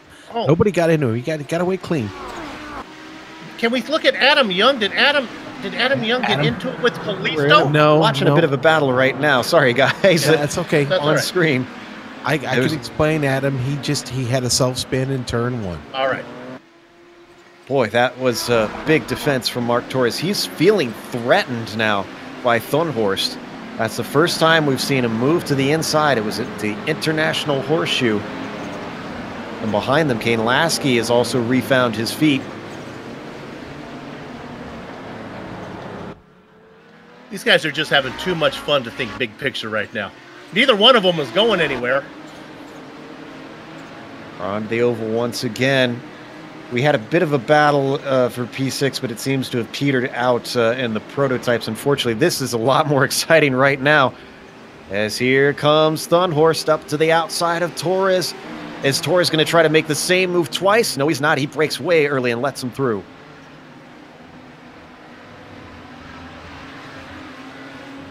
So, move Thunhorst back up to 4th.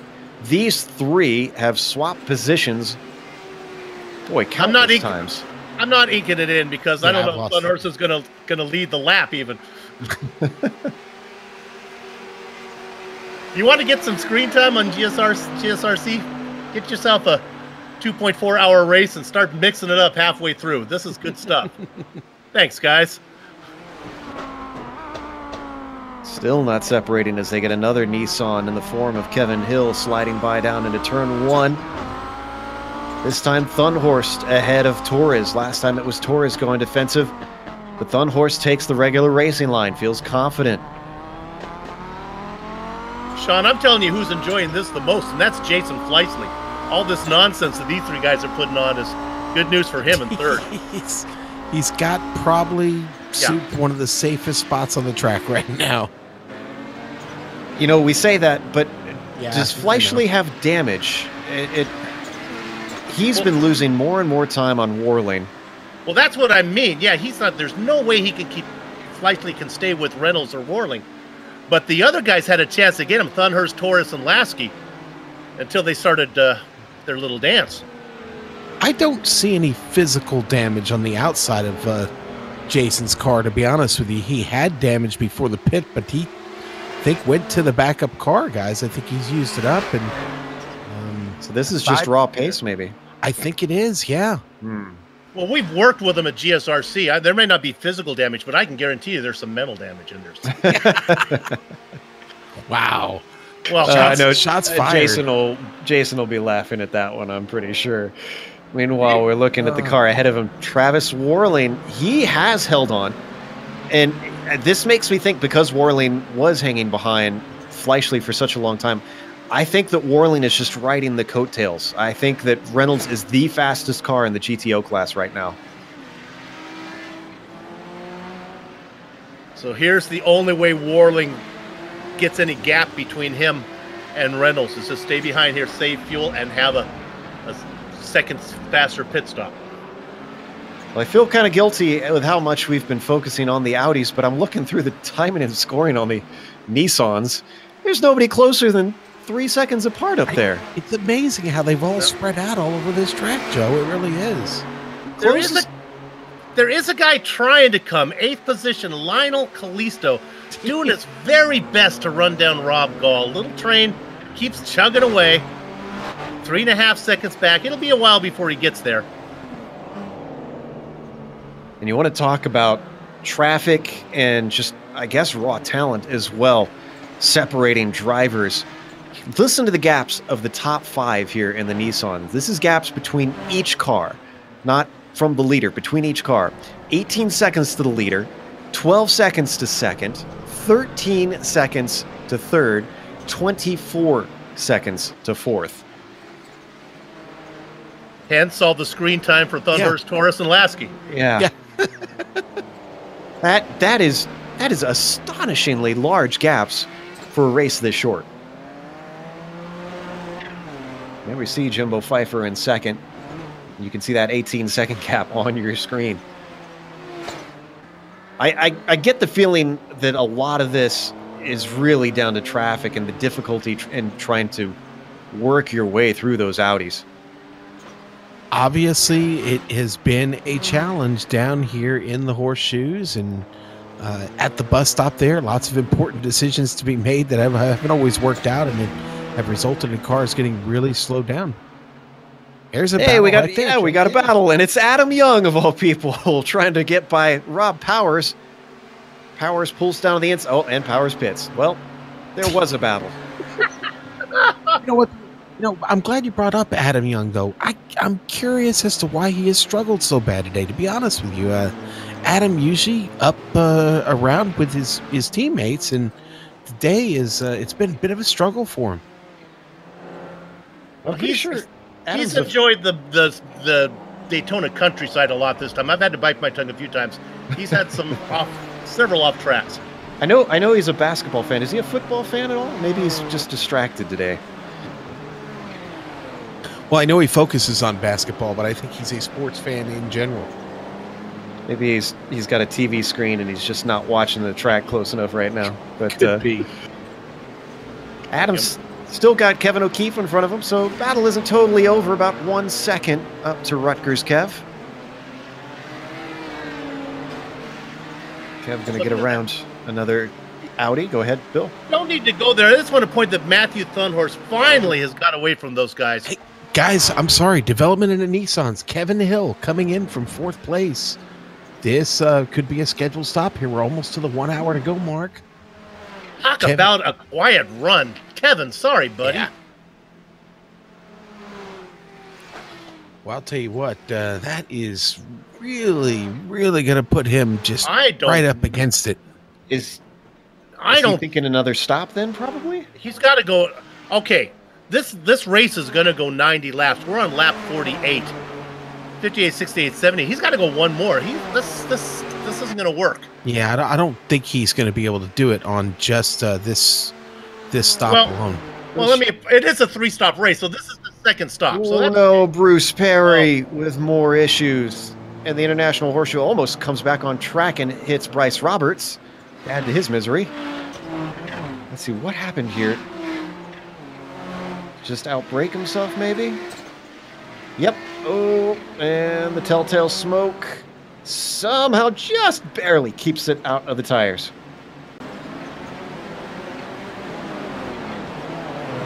Well, that loses him some spots, and Bruce Perry is slipped down to 6th. And to add to things, well, he's got a charging Lionel Kalisto as we ride on board with Little Train. All up in his gearbox now. Mm-hmm. Choo-choo. Here it comes. And a nice run up to the bus stop. Elects not to make a move, though. Ahead of them, they do have Rob Gall not too far up the road. Could see a three-way battle for a top 5 spot. Kalisto currently up to 7th, having at one point slipped down into the Audis. So at least past 20th. I'm not sure how far down, but Kalisto has decided it's time for his stop too. Yeah. And Sean, you guys were talking about this. I seem to recall when we covered the Camel GT, these Nissans can go 45 minutes. No, around here's Daytona? yeah. Excuse me while I interrupt myself on this. I had it wrong with when we were talking about Kevin Hill. This is a 3-stop race for the Nissans. So what these guys, Kalisto and Hill, are doing, they're breaking it up. If you think 3 stops, that's 4 equal pieces. That's what these guys are doing right now. So Hill's fine. He's just going to have another stop later. Some of these guys, I think, like our leaders, are going to run 2 long ones and a splash and go. You know, it's going to be disappointing as we look at Le Herbier. You notice Pfeiffer. that oh, what happened to Pfeiffer? No, I'm sorry, Pfeiffer in. Pfeiffer coming down the lane now. So one of our leaders. Probably going to move into highest car having pitted unless Hill has had a great run. But what I was saying before as we were watching Kalisto there in the pits at the same time was when we saw our leader, Vincent Le Herbier, going by. That's not on the same lap. So Kalisto actually has been lapped despite being in 7th place. That is how great the pace of our leaders is today. Let's drill down a little bit farther on these Nissan pit stops. The max that I think they can go is about 28 laps. So that would be 56 would be the farthest you could go. So they're pitting here on lap 53. This is all fine. This is all good. They have my approval. Come in, make your stop. Is Bill's on stamp of approval on fuel strategy that important? I am on the bully pulpit here, buddy. I can well, criticize. But your calls on fuel strategy before, Bill, do we need to remind our audience? Yes. Sometimes they are a little bit tinfoil hat, yeah. All right, Jimbo Pfeiffer. Was that a long stop for Jim, actually? You know what, guys? He might have gotten clipped for speeding there. That was a lengthy pit stop and right around the window where you'd see a 15-second penalty. Well, he was about 15 seconds longer than his first one, that's for sure. And he did come out as the highest pitter. Dick Mueller is well behind him. He's the next car down, having completed 2 stops. Meanwhile, fight here between Rob Gall and Bruce Perry. This is for 4th. Perry in the green machine up ahead, but gets a terrible run coming out of turn 6. Here comes Rob Gall in the red and white Nissan.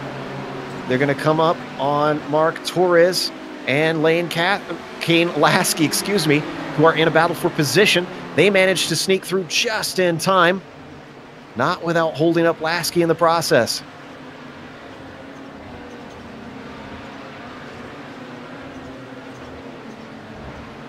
And it looks like as those two separate, it brings Lasky and Torres together. That's the Nissan of Kevin O'Keefe going on by on the high side as we ride on board with Mark Torres, the number 773. Traffic bringing drivers together since 1966, Joe. Since before that, I think, too. Yeah.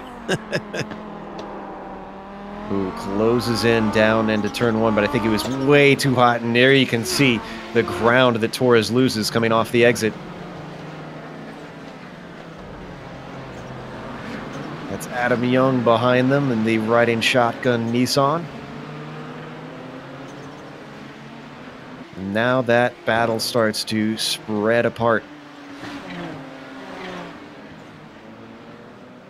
Tell you what is definitely close is Garber and Barnes. Actually, they're door to door, and they think they made contact going into the to the bus stop here. Let's take a look at the replay and see if we can catch this. Side by side, nobody willing to give. No contact, but boy, a little bit of a dodge from the 033.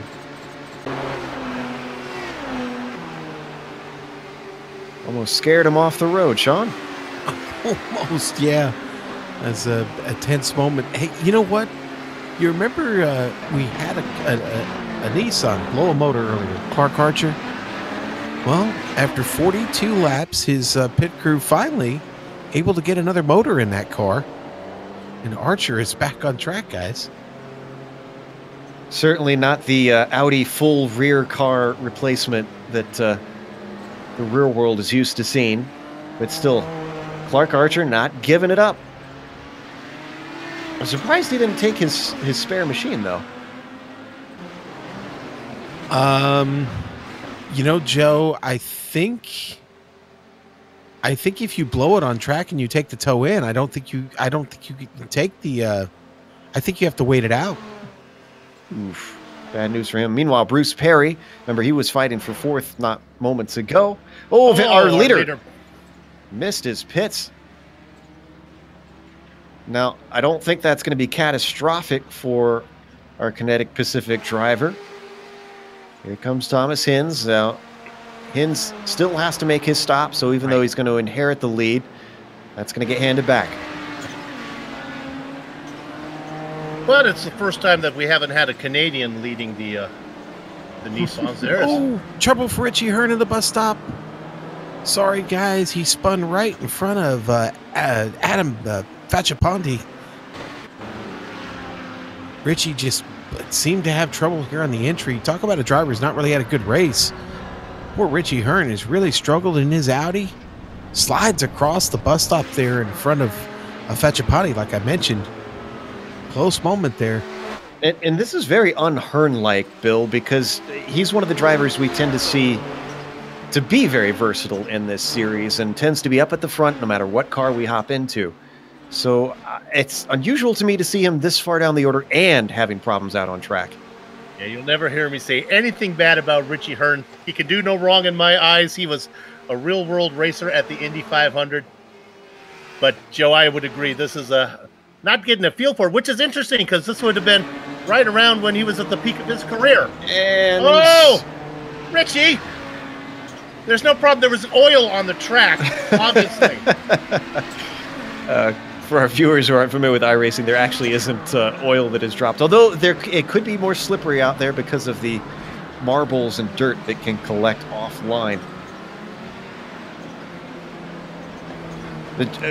Real quick though, Bill, did you say this was at the peak of his era? Because Richie raced in the late 90s and early 2000s. This was an 89 car. Oh, well, that's... This was a little before his time. You didn't know him when he was a young man. He was a... I didn't say the peak of what. Well, this is true. We'll buy that one. Meanwhile, Michael Thompson has come in and out for his pit stops. Looks like he's going to re-enter the track in 10th. Another fellow driver from Elite West on the same team as Hearn. In fact, our highest pitter still, no surprise, former leader Vincent Leherbier. Highest pitter second stop for the Audis is, I don't think anybody's taken their second stop yet. Or is actually Josh Cotton. Yeah, Sean Cole got his second stop in, but at Cole, that was an incident-related stop for Cole. Oh, and Cole just goes by. So then Cole should be the highest two-time pitter. Well, no, he missed his pit stall the first time. That's right. That. Yes, my bad. So has not really made his two stops. Well, Cotton's been in there for quite a while that I'm watching here. Unless I caught him right when he came in. This is a very long stop.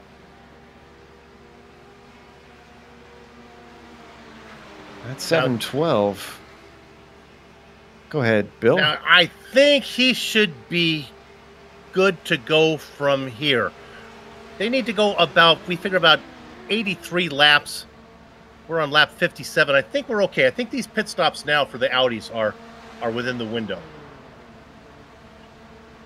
Sean, you would appreciate this. We were talking about errors and when Richie Hearn raced. To get into the spirit of this, I did drink some Zima, just to let everybody know.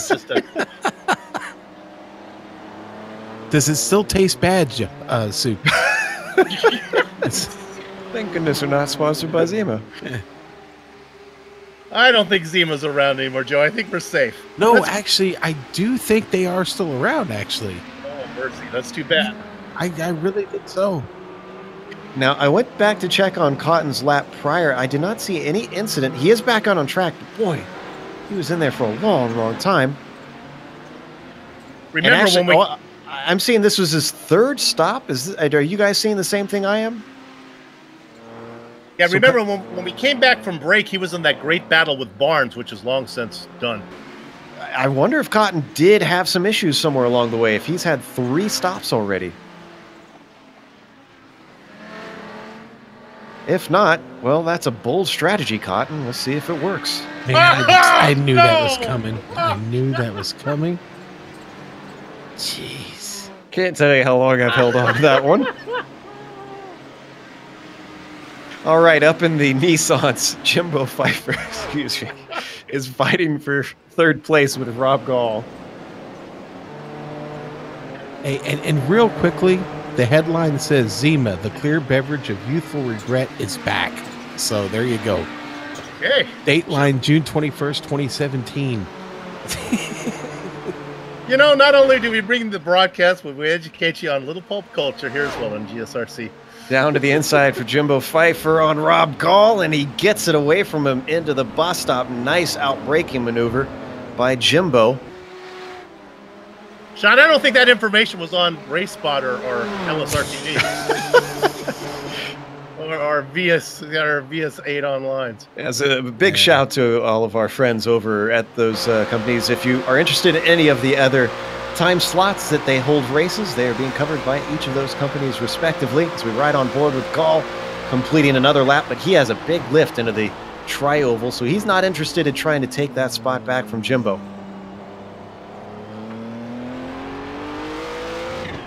Hey, guys, there is another good battle heating up here, and it's between Morris and Kalisto.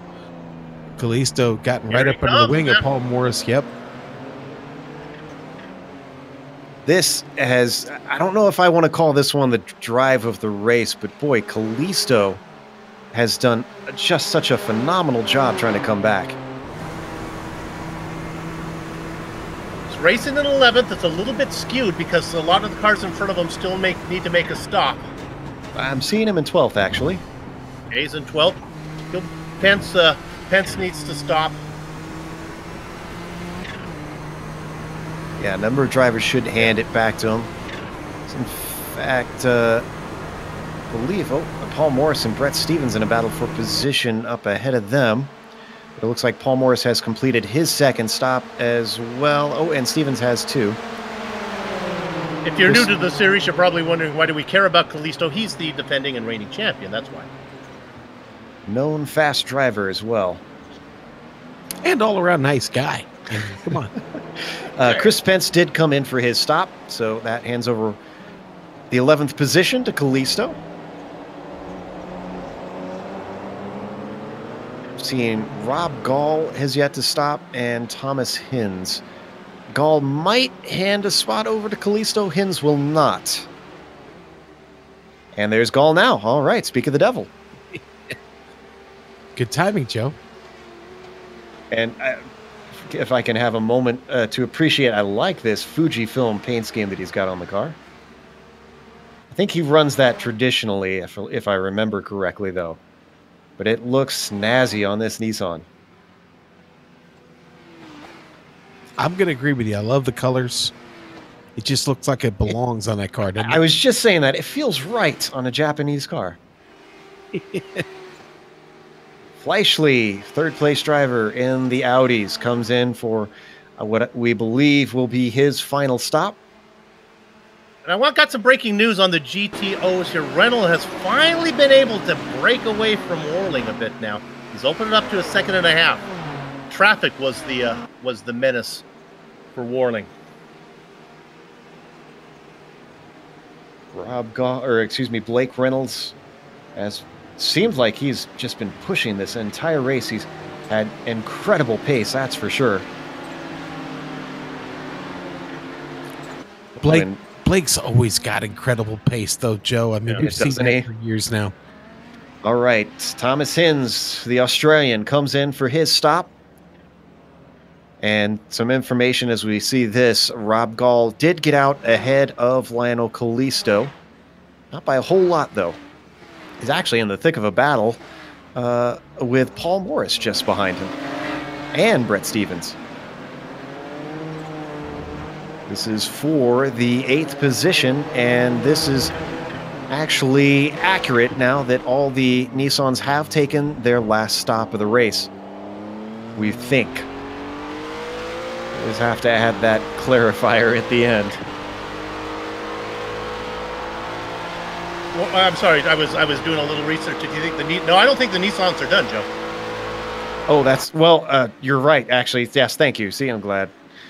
I do pay attention here. Came in. Yeah. Yes, they do need one more stop. So all of them have made then their second scheduled stop, we should say. Hey, and you know what? A little more information from the Peanut Gallery. They've been great today, Joe. Zima? More Zima information? No, but I am gonna buy some Zima stock tomorrow. But anyway, Thomas Hinz. Well, there's a reason the Australian's running the Pacific Split. He's one of the V8's online guys. He's a commentator over there. I must have overlooked or missed that. Sorry, Thomas. You know, and they were talking about this in the European split a little bit. Jake was mentioning, along with Cam, about how this series offers with the 4 splits a great opportunity for some of the broadcasters to get in and show their talent, because there are some fast broadcasters out there, and well, we're seeing that with Thomas Hinz. Okay, I'll break a little news. I might be actually running that Daytona 500, buddy.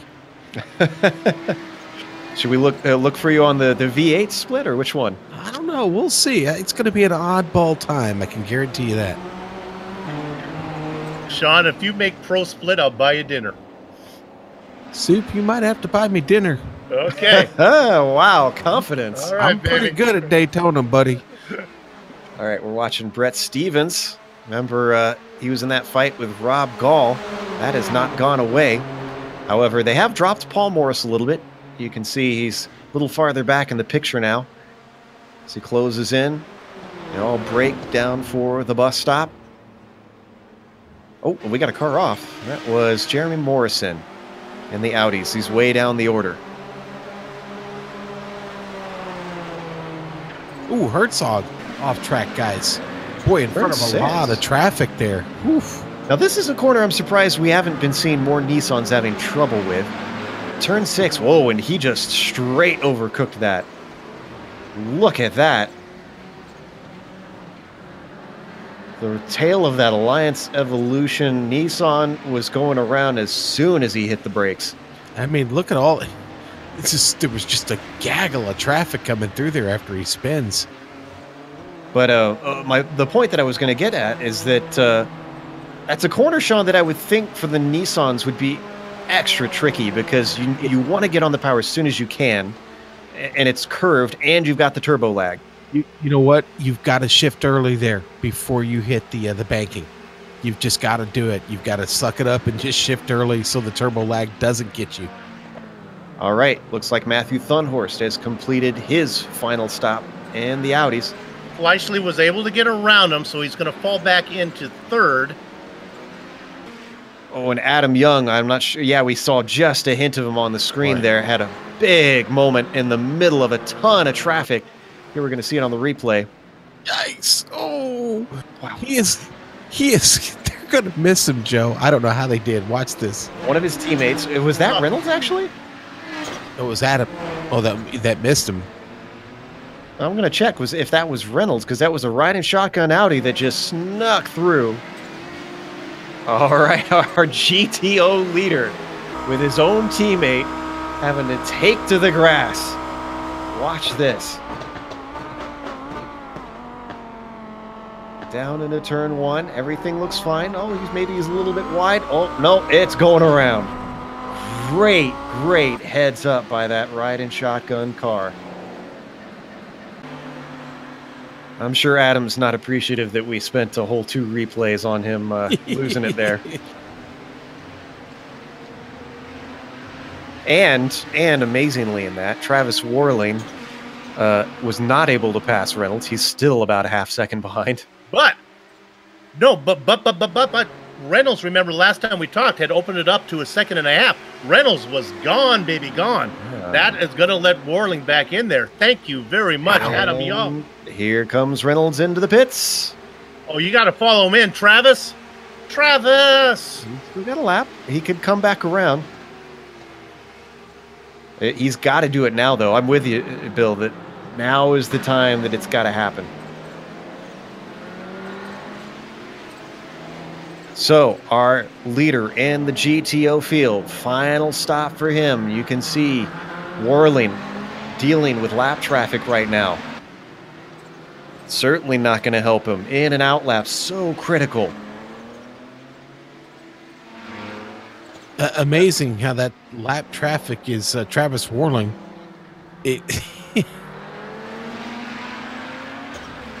Working on Thunderhurst there. Now, Thunderhurst has made his stop. His second stop. He's good to go.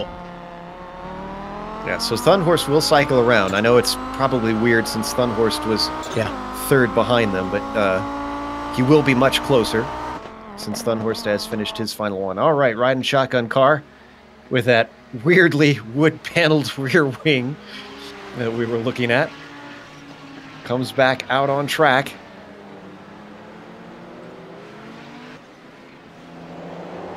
And where is Warling? Warling coming through the bus stop right now. Bill, you've got me all screwed up. I keep wanting to call that the horseshoe now. Did I was it? No, it was me. Was it Sean? It was Sean. Give me an inferiority complex here, man. I make enough mistakes without giving me ones that aren't mine. All right, Man. Travis, it's time, baby. No, it's not. No, he stays out. He did this last time successfully. Unless Martians attack Daytona, I think by the time Travis makes a stop, Reynolds is going to be gone. We'll look at lap times. Meanwhile, we didn't get to see it, but Michael Thompson did get past Rob Gall. He's got himself into 7th and, in fact, is already chasing down Bruce Perry. This is a fight for 6th between the Nissans. In fact, these are the last 2 cars on the lead lap, and I think that is going to change within the next couple of laps. 2-hour, 24-minute race, Bill, and we could see as few as, I'm going to say, the podium on the lead lap here. Sean, do me a favor. Do you have the last times as well available there? Is it?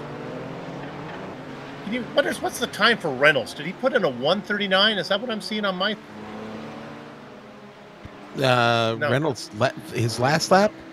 Yeah. So 151 I'm seeing for Reynolds. Yes, 151.5. That was the pit in. All right, we got to wait for a real one. Depending on if Travis Warling comes in this lap or not. He's coming around NASCAR 3 and 4 now. There's our leader in the GTOs. He is fighting from across the track with Blake Reynolds. But we believe that, and this is it, he's going to pit, so we're not going to get to see how those lap times compare. Does he get it woed up in time? Yes, it looks like he does. Now, on the good side of this, he's been following Reynolds for this entire race. So, again, maybe he can stop for a second less time.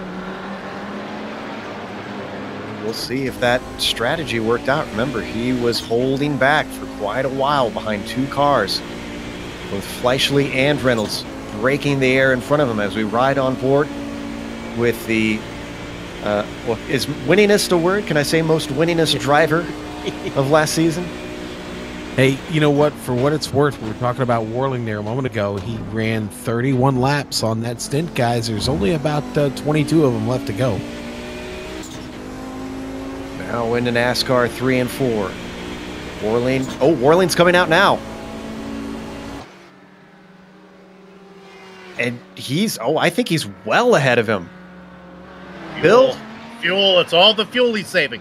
I'm with you on that one. This is a boxy car. It punches a big hole in the air. You have to think that he was able to lift quite a bit following in the tire tracks. You know, as we've learned, Joe, it does punch a big hole in the air, a lot bigger hole than a Nissan does. Not a very big hole produced by that Nissan. Oh, was that Reynolds? Reynolds gets into it with O'Keefe. O'Keefe locks him up right in front of Reynolds. We're going to see it from this drone cam here. Tries to send one up the inside, and it just goes south from there. Oh, Reynolds does a good job not to tip him fully around, just barely tap his rear end. First Adam Young, then Kevin O'Keefe. They're coming from all angles. So right on board, you're going to see the Nissan just suddenly swoop up the inside. Yeah, I think Blake avoided a big one there. I don't think. We know he did. I don't see any damage on the car. Man, he got lucky. But all that time in the X-Wing. But that's very good. that's time he lost to Travis Warling. Now let's follow up on Travis Warling and me yelling for him to come in and pit. The reason I wanted him to pit was so he didn't lose touch with Reynolds. But Warling knew what was going on. He says, Soup, I'm not going to be next to Reynolds. It doesn't matter when I come in. If I come in behind him, I'm still going to be out in front. Go, Travis, go. Oof, are we going to see Warling win this race after Reynolds looked like he was going to dominate it? Sean, 30 minutes of racing to go. Can 10-second gap, can Blake Reynolds run that down? Maybe. Well, we're going to have to see. Watch the lap times from now on, I guess. Yeah, well, Reynolds just come, of course, with a 141.6. Warling just put down that outlap. So we'll see here this next time around what kind of start Warling's off to anyway. But boy, that is a tough road to hoe, buddy. Meanwhile, in the Nissans, we got a bit of a battle for 9th place. Rob Gall, Paul Morris. Morris had dropped off of Gall earlier on, but he's clawed that all back. And you can see now's the time when he's got the slipstream. Oh, but he lifts before they get to the braking of the bus stop.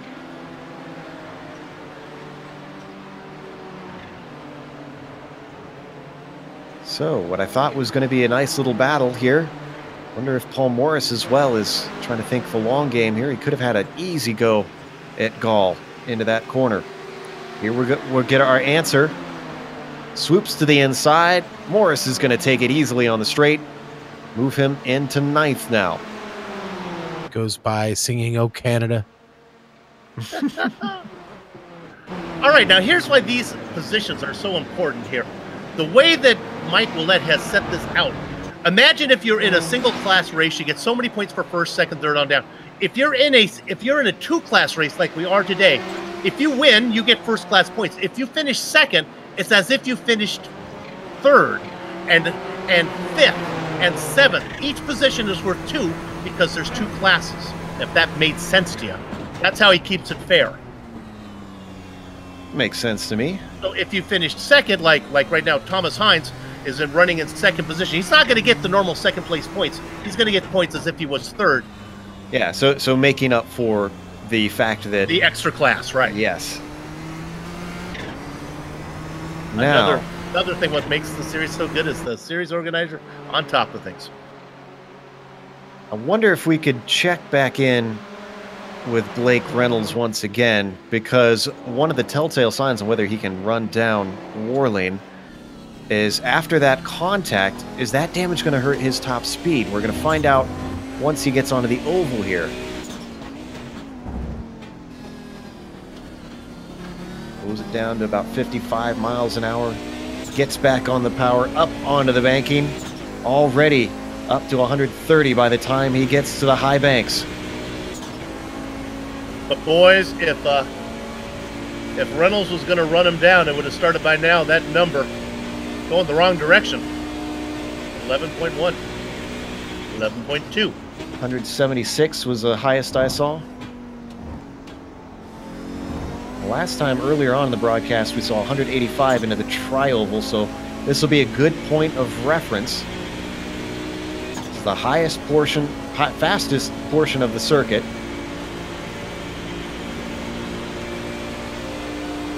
Car picking up speed. There's the Nissan swooping on by. That was Hill, Kevin Hill, going by. He's sitting in fourth. I only saw 179. Did you guys see any higher than that? No. He might be down on top speed. So who is the guy he's chasing? Who is this Travis Warling? Well, he's out of the Midwest. He races for Unorthodox Racing, and he's in college, University of Minnesota, majoring in computer science. There you go. He can probably do the math and know how the fuel works. That's why he felt comfortable. What's going on? As you like to say, Bill, it's unfair to be both fast and smart, right? So, Like a pretty girl who can sing. Come on. this is a triple threat out there. Travis Warling. Could he win in his first time out and the Majors Championship? And not only winning for his first time, but pulling one over on Blake Reynolds. That is a feat. Yeah, it really is, Joe. Reynolds, one of the best out there here in the Major Series, and a lot of history there for Reynolds. The Texan is always fast, but fast doesn't always win the race, does it? Yes, exactly. It comes down to having good strategy as well and keeping out of trouble. We should mention, part of the reason we're making such a big deal about Reynolds, not just that he won a lot of races, he also has his black stripe. He's a pro driver on the oval side, interestingly enough. He just happens to be fast on both road and oval. Sounds like we got a bit of a battle a little bit farther down in the GTOs, though. Bill, you've been watching Thunhorst. It's just the same battle that's been going on. It's Lasky and Thunhorst.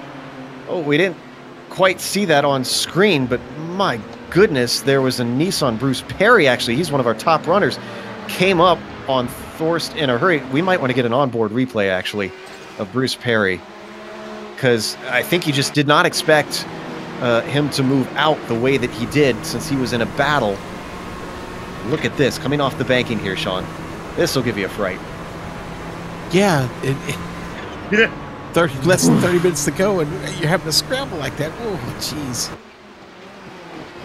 Thankfully, no contact, no harm, but man, even when you do everything right, sometimes you can't predict them all. Yeah, and Perry's still having close moments there. You saw as we came back there, getting around Gary LaViolette there in turn one. Not a lot of fun.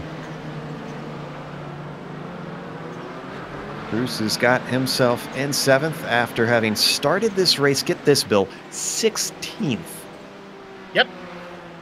That is a hard charger for me.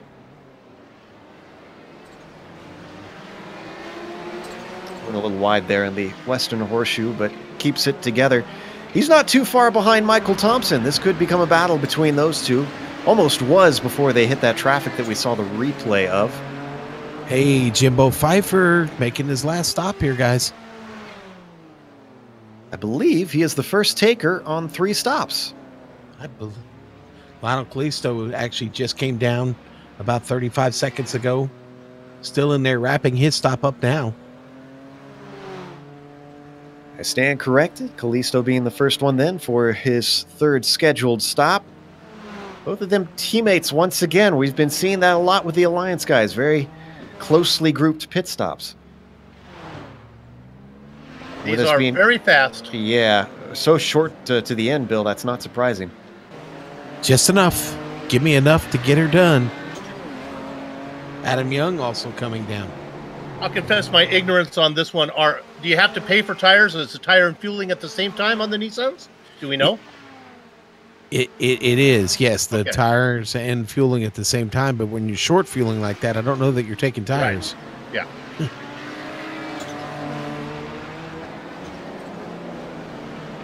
So we switch up to our overall leader. Go ahead. I was going to say, but with just almost 25 minutes to go, I think you could probably make it on a set. And you at least struggle through and at least hold position. You know what I mean? Yeah, I'm sure Pfeiffer's happy. He's out. He's sitting now in 5th overall, or 5th in class, 5th overall actually as well.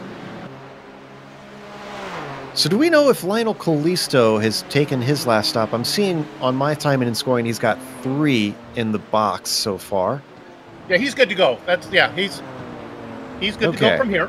I was going to say, because we saw him as high as 7th earlier, and I was getting kind of confused as to why he was all the way down in 13th still. Well, he's going to probably get around Mark Herzog, Chappelle, Rob Gall. Yeah, a number of drivers maybe, here. Yeah, when they come in. In fact, here come Morris and Gall right now. So this will give us an indication if Kalisto can get him. Yeah, and Dick Miller coming down the pit lane as well. He's coming in from 4th. In fact, Kalisto just goes by them. So, yes, he is going to get both Morris and Gall.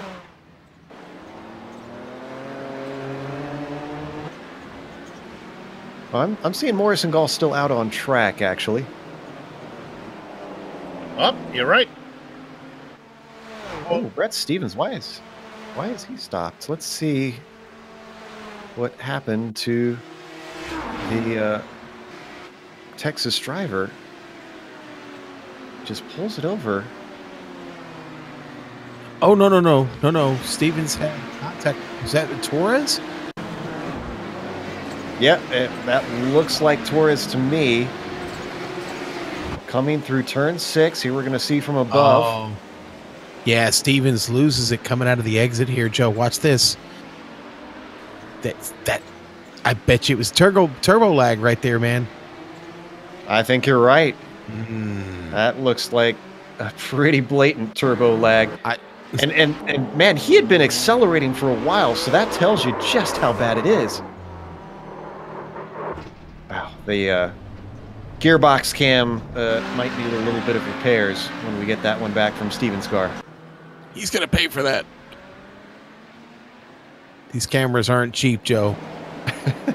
Dougie spares no expense, I suppose. So let's see, have we had any other takers into the pits since then? You mentioned Mueller, who's in and out. He's in and out ahead of Kalisto. Kalisto's got himself up to 12th now. 23 minutes left on the clock. If you're just joining us, you're watching round 1 of the majors. This is the Pacific Division, the final race of the day. They have 4 of them all throughout so that each part of the earth has a time convenient to them. Oh, and we got another taker. Oh, this is our leader. Herbier comes and hits his stall. Much cleaner than the last time he was in. Is Hins going to stay out, though? Yes, he is. Oh, Paul Morris with some problems out of turn 1. Here we see the Canadian trying to get it turned back around. Let's look at the replay. Boy, that could have been turbo lag right there, too, that bit him. I'd say so. This is towards the end of the race, too, so I'm guessing these tires are just screaming for mercy. Yeah, and, you know, it can be a loss of focus. This is an endurance race, this one today, and it's not a team event, so these guys have been in the seat for a long time, Joe. Easy to make a mistake late in.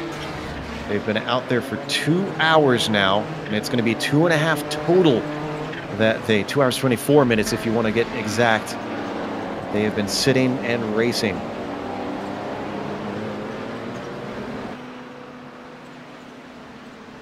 Watching this battle for 5th. This is for Bruce Perry and Michael Thompson. Thompson's got to run, coming up to the tri-oval.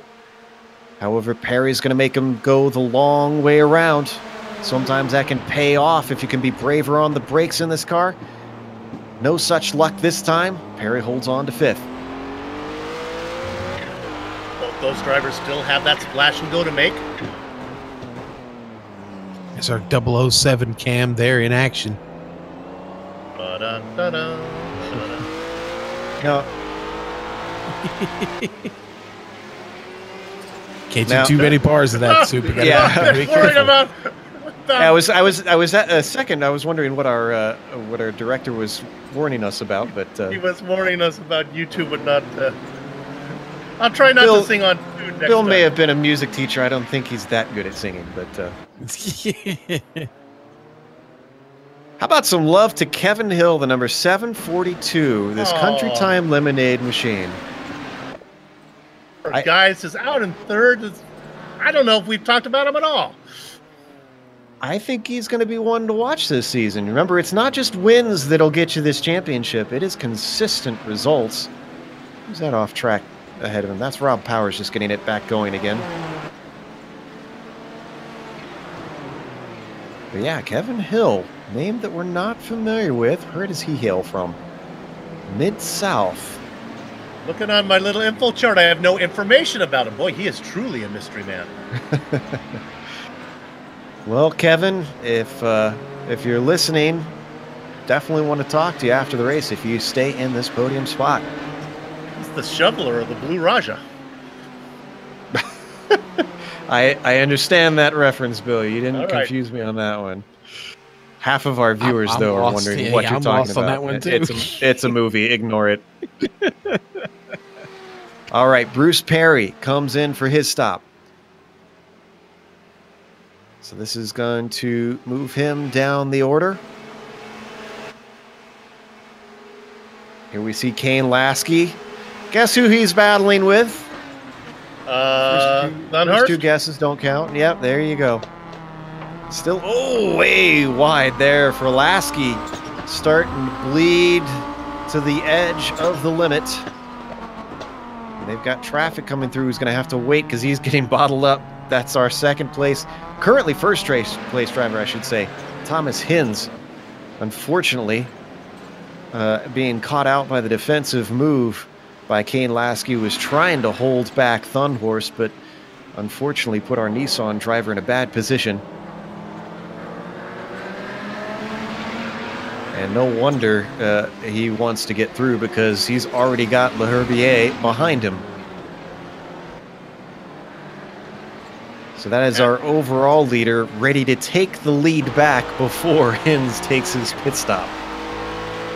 Ouch. Yeah, crushing blow here. The only time I think we've seen a more dominant performance than this would be, I'd say, at Watkins Glen and the Gen 6 Cup cars last season. Blake Reynolds lapped the entire field, every car. Yeah. But here's the beauty of this series. Next time we race, they'll all be in the same class. We'll get to see Vincent race against Blake, you know, or Travis, see how they play out. I love it. It'll certainly be a little bit more of a crapshoot, though, with that being plate racing around this track on the oval. Yeah, I'm already thinking about what I said earlier and backing up my braggadocio against these guys. Don't feel so lucky, I take it, do you? I'm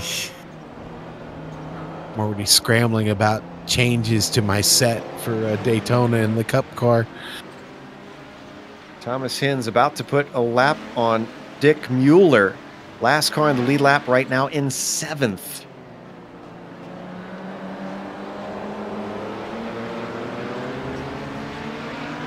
We wondered whether or not Blake Reynolds would have the speed to chase down Travis Worling. I erroneously thought that Blake was the fastest car on track. Well, Bill, doesn't look like it. It was up to about 13 seconds. He has knocked a little bit off of it, and it is coming down actually 9.6. Yeah, I mean Blake was 2 seconds better on that last lap there. Is he gonna make me do it? There's a couple of ways you can be really fast. Oh, no! It might not matter because Blake Reynolds just ran into the back of Kyle Murphy, who also was in an incident with Mark Herzog. Look at the replay here. Oh, and that really wasn't Blake's fault. Nobody's fault. Kyle Murphy was just trying to avoid what was going on in front of him. Blake's hurt, guys. Right. That car's hurt. I'll tell you, somebody who's sitting up in their seat right now, and that's Jason Fleischle, 36 seconds back, 16 minutes to get there. That's a very tall ask, even with damage for Blake Reynolds. 35. We'll find out. Oh, he's 31 seconds, 30 seconds. Look at the interval. One more angle from above. we're going to watch from on board. And this is the moment you always fear as a driver. The dying stages of the race, you're in a good position. And then it just unravels from your hands. There's nothing you can do. You can only use the force so much, buddy. Sometimes it runs out on you. Give Blake Reynolds he's blowing. Gay. Yeah. He's blowing the chicane. Wonder if he's got the meatball flag here. Find out in a moment. Now, there's actually a penalty for this if he decides to pit this time. This is a gimmick that the race stewards do not want you to do. You can't blow the chicane, then come in for a pit stop because you never actually serve your slowdown penalty. You know, I suspect he doesn't care at this point.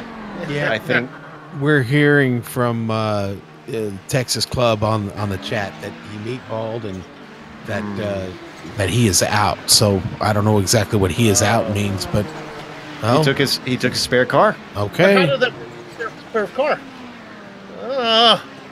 Well, I don't want to be a stickler for the rules, but you can't do that. You don't have to, Bill. That's the steward's job. I feel like a tattletale now. And Fleischle had still not caught him. He's got quite a few seconds up to him. Now give Reynolds a brand new machine to race. This could still work in Fleischle's favor if the stewards decide to give a time penalty to Reynolds. That could hand over second place to Jason Fleischle. Depends on how they want to do it. I don't know if they'll do a points penalty or if it will be a time penalty at the end of the race. Now, sorry, dude. I almost want to go back and look, though. I wonder, was there something that caused Reynolds to blow? No, he was pretty much by himself. He was. Well, okay. I feel like one of those viewers on a golf match where they call in and say, hey, that guy broke the rules, and they take his championship away from him after he won. He didn't drop that ball right. Yes, I know. So that leaves Travis Warling as pretty much definitively our leader for now at a 40-second lead over Blake Reynolds. Wow. We've seen, though, very explicitly now, that there is no assurances in this race. 13 minutes to go. What happened to Reynolds could easily happen to Warling. You know, and Fleischle's not that far behind Blake Reynolds. It's just over 6.5 seconds. A little bit more misfortune for Blake there. Could open things up for Jason to get into at least second. Is Thomas Hins ever actually going to pit? I was just going to say, I think Amjad's been drinking the same Kool-Aid as you there, Bill. He's wanting us to talk about whether or not Hins has some fuel things going on. He's still only 20 laps on this run. He could definitely go further. His traffic's making life a little bit painful for Hins, and that is second place. Vincent Leherbier right behind him now, about to make the pass for the lead before Hins has taken his last stop. I think 28 is the most you can do. I don't know. We'll see. Here it goes. Change for the lead. Canada up in front once again. And I estimate there's about 8.5 laps left. So Yeah. it's going to be really, really close. Well, he's got 44 seconds back to Jimbo Pfeiffer. So if he needs to soft shoe it, he's got some gap to play with. Well, actually, let's take a look at his lap times. Oh, Michael Thompson. Oh, he's in problems with... Who is that? Travis Warling. Travis Warling, our leader in the GTOs. And that actually started with Warling trying to lap Adam Facciaponte. Oh, no. Well, actually, what happened was Facciaponte hit the end of the pit wall there. Yep. Ooh. Worley got tagged. And then hit again by Michael Thompson, who initially caught with issues. Okay, so what does this do to things? 26 seconds between Reynolds and Warling. I told you, nothing is guaranteed. The checkered flag decides everything. How damaged is that car? It looks good. The interval doesn't seem to be going down between him and Reynolds, sitting at 25. And Bill, your observation about the rules is even more important now, because if Whirling comes in and he's not going to cut the chicane, if he comes in and takes a free car, that most likely means he's going to go behind Reynolds, because Reynolds did cut the chicane. Yeah, and you know, in the chat they're speculating that Reynolds was okay because he was slow enough to actually eat up the penalty while still on track, but I don't know if that still flies, to be honest with you guys. That's the case I would make. Stays out, so Whirling feels safe enough with this car. He thinks he can lip it home. Speed looks good. It took a real shot. Yeah, the left front, or not the left front and the left side are really, really beat up, but he is still tracking here, guys. What nation makes Audis? That would Bill, be Germany. do you have to ask that? I was going to say. This is tough. So, if you want to send your hate mail, the address for Bill. What country is Audi from, Bill? Bill always trying to start an international incident, dude. It always happens. All right. Thompson, however, did not survive that incident without needing to come in for at least, not sure if this is a scheduled fuel stop, but I'm sure he took some repairs there. Meanwhile, why don't we jump up to fourth in the Audis, because guess who's still going at it? Thunhorst and Lasky. Sounds like a sitcom at this point. Yeah. The new odd couple. Thunhorst is in the lead at the moment. Of course, check in and at your leisure, and that'll be different. Oof, a little bit of a look down in the International Horseshoe. Lasky giving it a go. I mean, if any of our viewers watched the previous races today, they're familiar with basically what's going on, all this havoc here in the closing 30 minutes of the race. There's been plenty of excitement today. I'm not at all shocked to see the excitement here in the final race of the day. Coming up on Sean Cole, who will come out onto the oval. That should be able to get out of the way. Cole's still holding down that 10th spot. This has been a good day for the Sim Pit driver. They're going to get overtaken here by Lionel Callisto, who's now moved his way up into 9th overall. He's actually in a... This is a fight for position that we're seeing him in. That's Brandon Chappelle with him. We can stay on this. I can do this verbally. Didn't I say that the gap from Hins to Pfeiffer was like 40 seconds? It's now 18. Ooh, wow. Look at, back when we started talking about that, I wanted to look at Hins's lap times. Normally running 35s and 36s. Since then, he's doing 35s and 36s, so he's not running unusually slow. Oh, you know what happened, Bill? I see that he finally took his stop. I was looking up there. No, I see him only with no. two. Well, did he have an incident then? He ran a 155 one in there. Yeah, his last lap was 141.7. Something slowed him down. But he had a 155 before that. I'm checking right now. See if he came in, because that's looks like about... No, he looped it. He looped it and put it in the wall coming out of the bus stop. I just caught it. Yep, that'll the exit slow of the him bus down. stop. That was about ago. 2 or 3 laps ago. 2 laps ago, yeah. Back on his lap 82. Yeah, a lap ago, yep. Oh, wow. my goodness. How did we miss that? Our director, see if he can force the rewind machine to go back that far.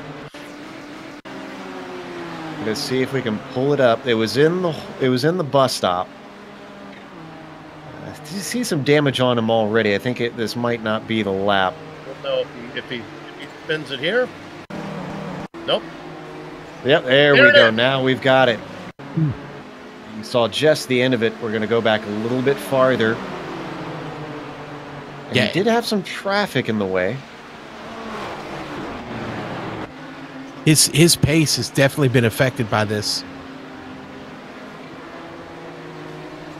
You're going to see that hit right there, the crunch on the left front and the left rear. Yeah, I was going to say he got two corners. I mean, he's having trouble getting around Blake Reynolds right now. Just under 6 minutes, a gap of 9 seconds to Pfeiffer. Yeah, and that's come down over about 2 laps by 9 seconds. I don't think he's got a prayer now. Even still, Hins, let's see, he's got a big enough gap. I think he should be able to keep third ahead of Hill. Unless he runs out of fuel. That was the other issue. Well, that's true, too. He still needs to make a stop, doesn't he? Right. Oh, man, that is painful.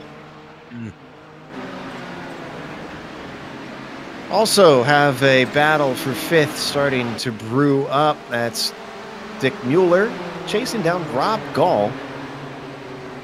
Mueller's a driver who I'd say has been having a pretty good run. He's lost 1 position since the grid. But again, one of the newcomers to the majors, showing himself to be a fast driver. This, of course, could all change next time out when we race the oval. You might see a whole bunch of different faces up at the top. Some of them will remain familiar, though. Don't fall in love with some of these guys, folks, because they may be struggling when it comes to turning left only.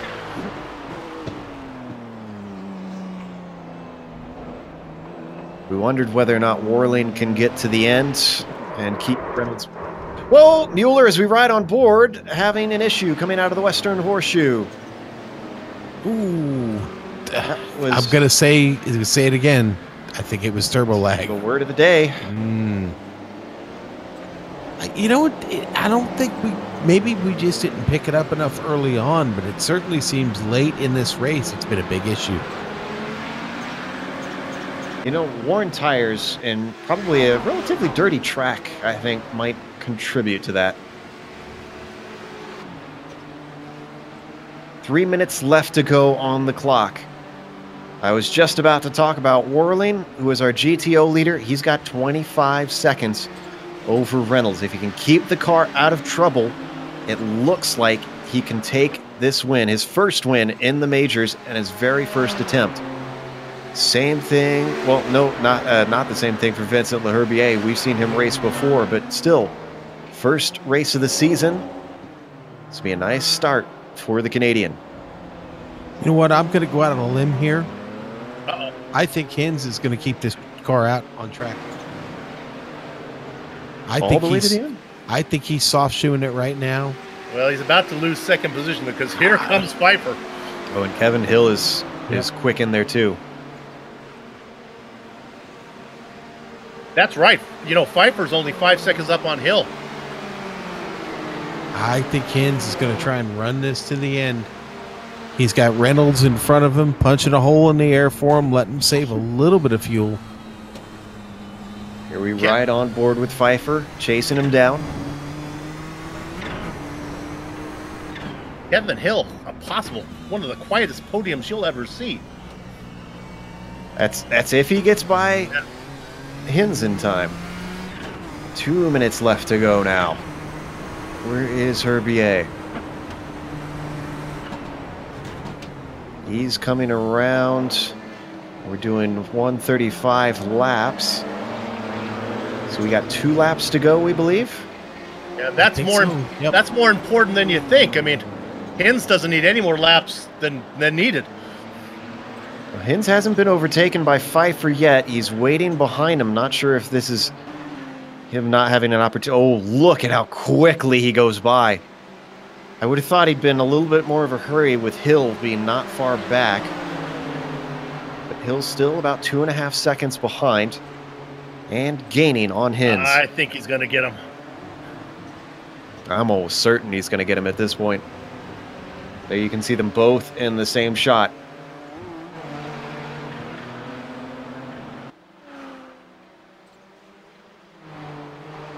So Leherbier, we believe, should get the white flag next time by. Here comes Hill.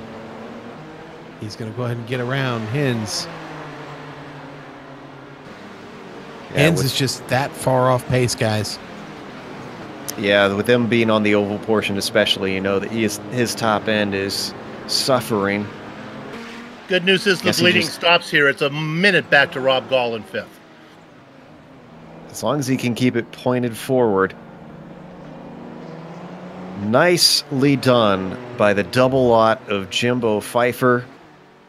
Who would have thought after his early problems he'd get this car back into second place? Now, was Pfeiffer always an Alliance driver? I don't remember him being with them last year.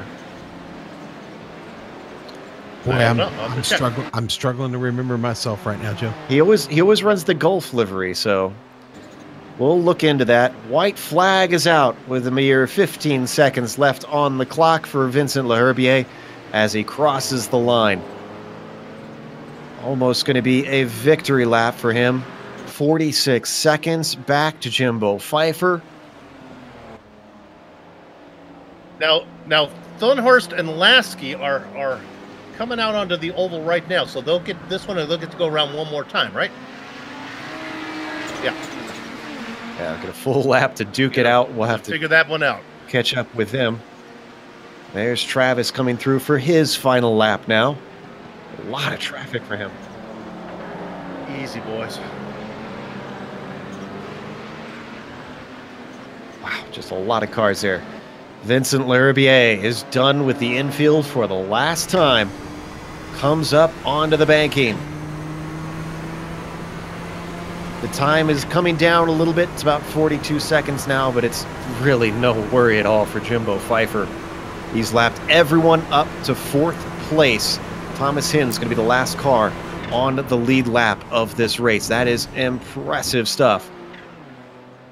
Oh, Vincent Leherbier just disappeared from me. Oh, I'm back. Hoping he comes back in time here. I don't see him. I'm still not seeing him either. And now he's back. All right. Oh, come on. Stay on to cross the line, Vincent. First race of the year for the majors in the Pacific Division. It's going to go to Vincent Leherbier for Canada. And the fireworks go off for the last time today here at Daytona. You've already heard them 3 times, so I hope you've gotten them enough. Travis Worling's going to get that as he goes by just underneath them. And there you can see them right there in the background. Beautiful shot from Dougie Beard as Worling comes off of NASCAR 3 and 4. I didn't give him enough credit, and I'll admit that now. Travis Worling. Could this be the new force to challenge Blake Reynolds? He's going to be with his teammate as he crosses the line. Travis Worling is your winner here in round 1 in the GTO class for the Midwest Club. Let's go back to that battle for Thunhorst and Lasky. Thunhorst leads. He's in 4th. They're coming up to the bus stop now. Lasky is right with him, too. If he gets a good run here, Sean, this could be it. Could be. Boy, this all comes down to this. Was that Rutgers Kev? Yep, that was Rutgers Kev cutting it awful close. Here we go. We're going to go 3 wide. Yes, we are. Trying to squeeze through there. Oh, almost coming together. Lasky's still slightly ahead, but it's oh so close. He's on the outside. He keeps the momentum and gets him at the line. Wow. Let's watch that one more time. I wondered if he'd have the momentum. I also wondered if they weren't going to run into each other.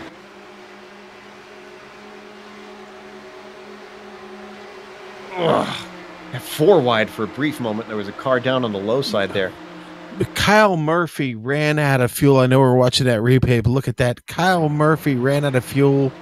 He is practically stopped at the end of pit lane trying to finish this race. Oh, disappointment. It's not going to happen. That car's got he's rolling at 6 miles an hour and decreasing every foot. Yeah, I don't think he's got enough momentum. He's going to need a push. Well, while he waits... Hins does make it. All right. While he waits for that, we're going to take a break here on the Global Sim Racing channel. We'll come back with the unofficial results as well as driver interviews. And on screen, you'll see all the upcoming races here on GSRC.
Welcome back to Daytona International Speedway. We just finished watching round one of the majors, the Pacific Division, the final round of today. And in the end, Vincent Leherbier put on quite a show for us, running out front for almost every lap he was out there. He came home in first with Jimbo Pfeiffer making a recovery drive. And just to show you how much Vincent was beating everyone by, it was 41 seconds at the line. And then 43 more seconds back to Kevin Hill, who we still kind of think we need to keep our eye on for the rest of this season after this performance today. Thomas Hins has to feel a little bit disappointed. He did make it to the line on those 2 stops, which is impressive, but unfortunately his late race error really cost him at least a second or a third. He finishes in 4th. First car lap down is going to be Rob Gall, and then Dick Mueller behind him in 6th. Bruce Perry comes home in 7th with Brandon Chappelle in 8th. Lionel Calisto, another driver who had to make a recovery drive. Best he could do was 9th, sadly. Current champion, I should say, excuse me. Top 10 rounded out by Paul Morris, Bill. In 11th, it is Michael Thompson, followed by Kevin O'Keefe. Boy, Kevin with the 12th position. You got to be happy with that. Mark Herzog in the Baker's Dozen position. Chris Pence in 14th, followed by Adam Young, who owes me a beer for all the times I didn't mention how many times he was off track. Scott Gruber in the Sweet 16 spot. Kyle Murphy behind him. 18th goes to Nick Kuhn. And then 19th goes to Paul Geringer. The last car really that was competitive in the Nissans, Wayne Hutchison in the double X position. Okay, Joe? Then Travis Warling, your winner in the GTOs in 21st. Overall, Blake Reynolds finished 2nd.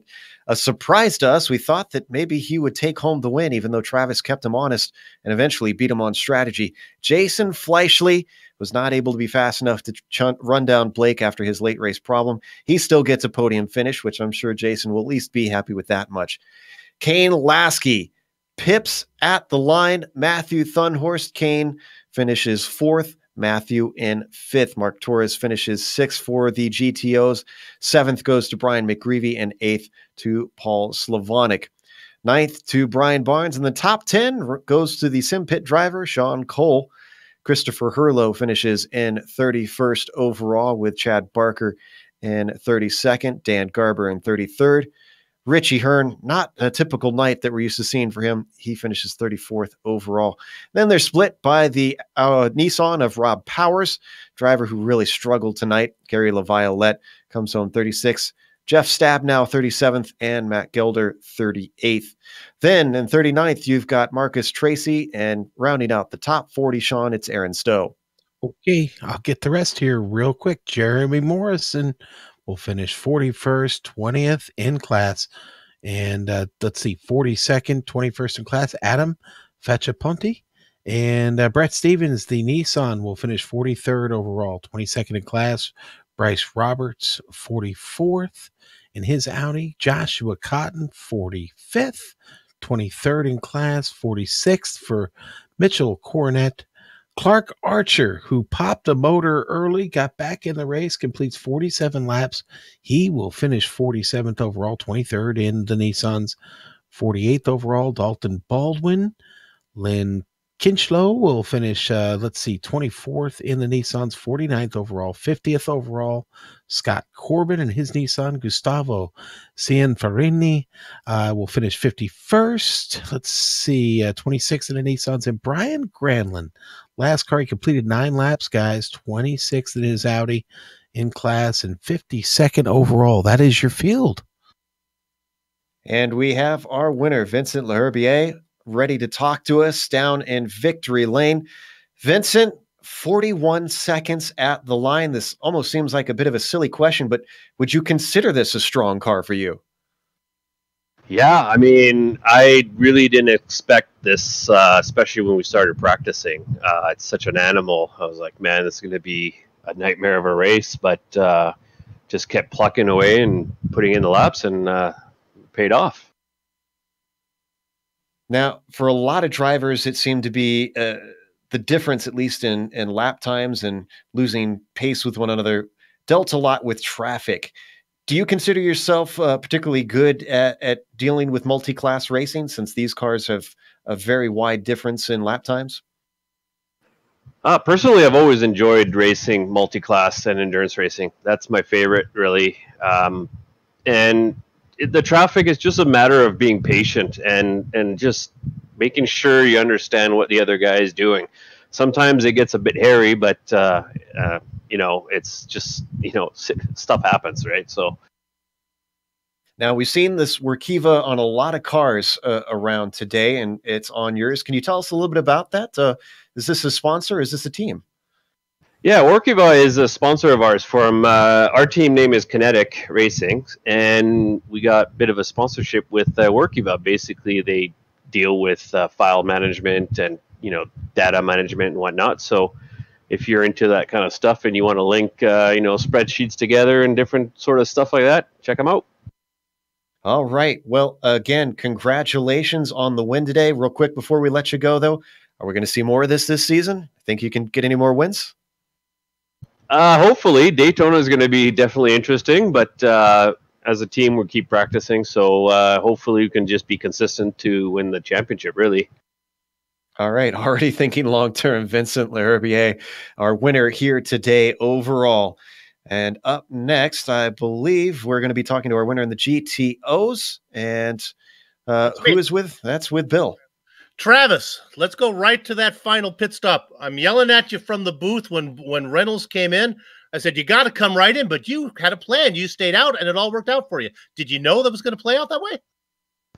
I was hoping it would.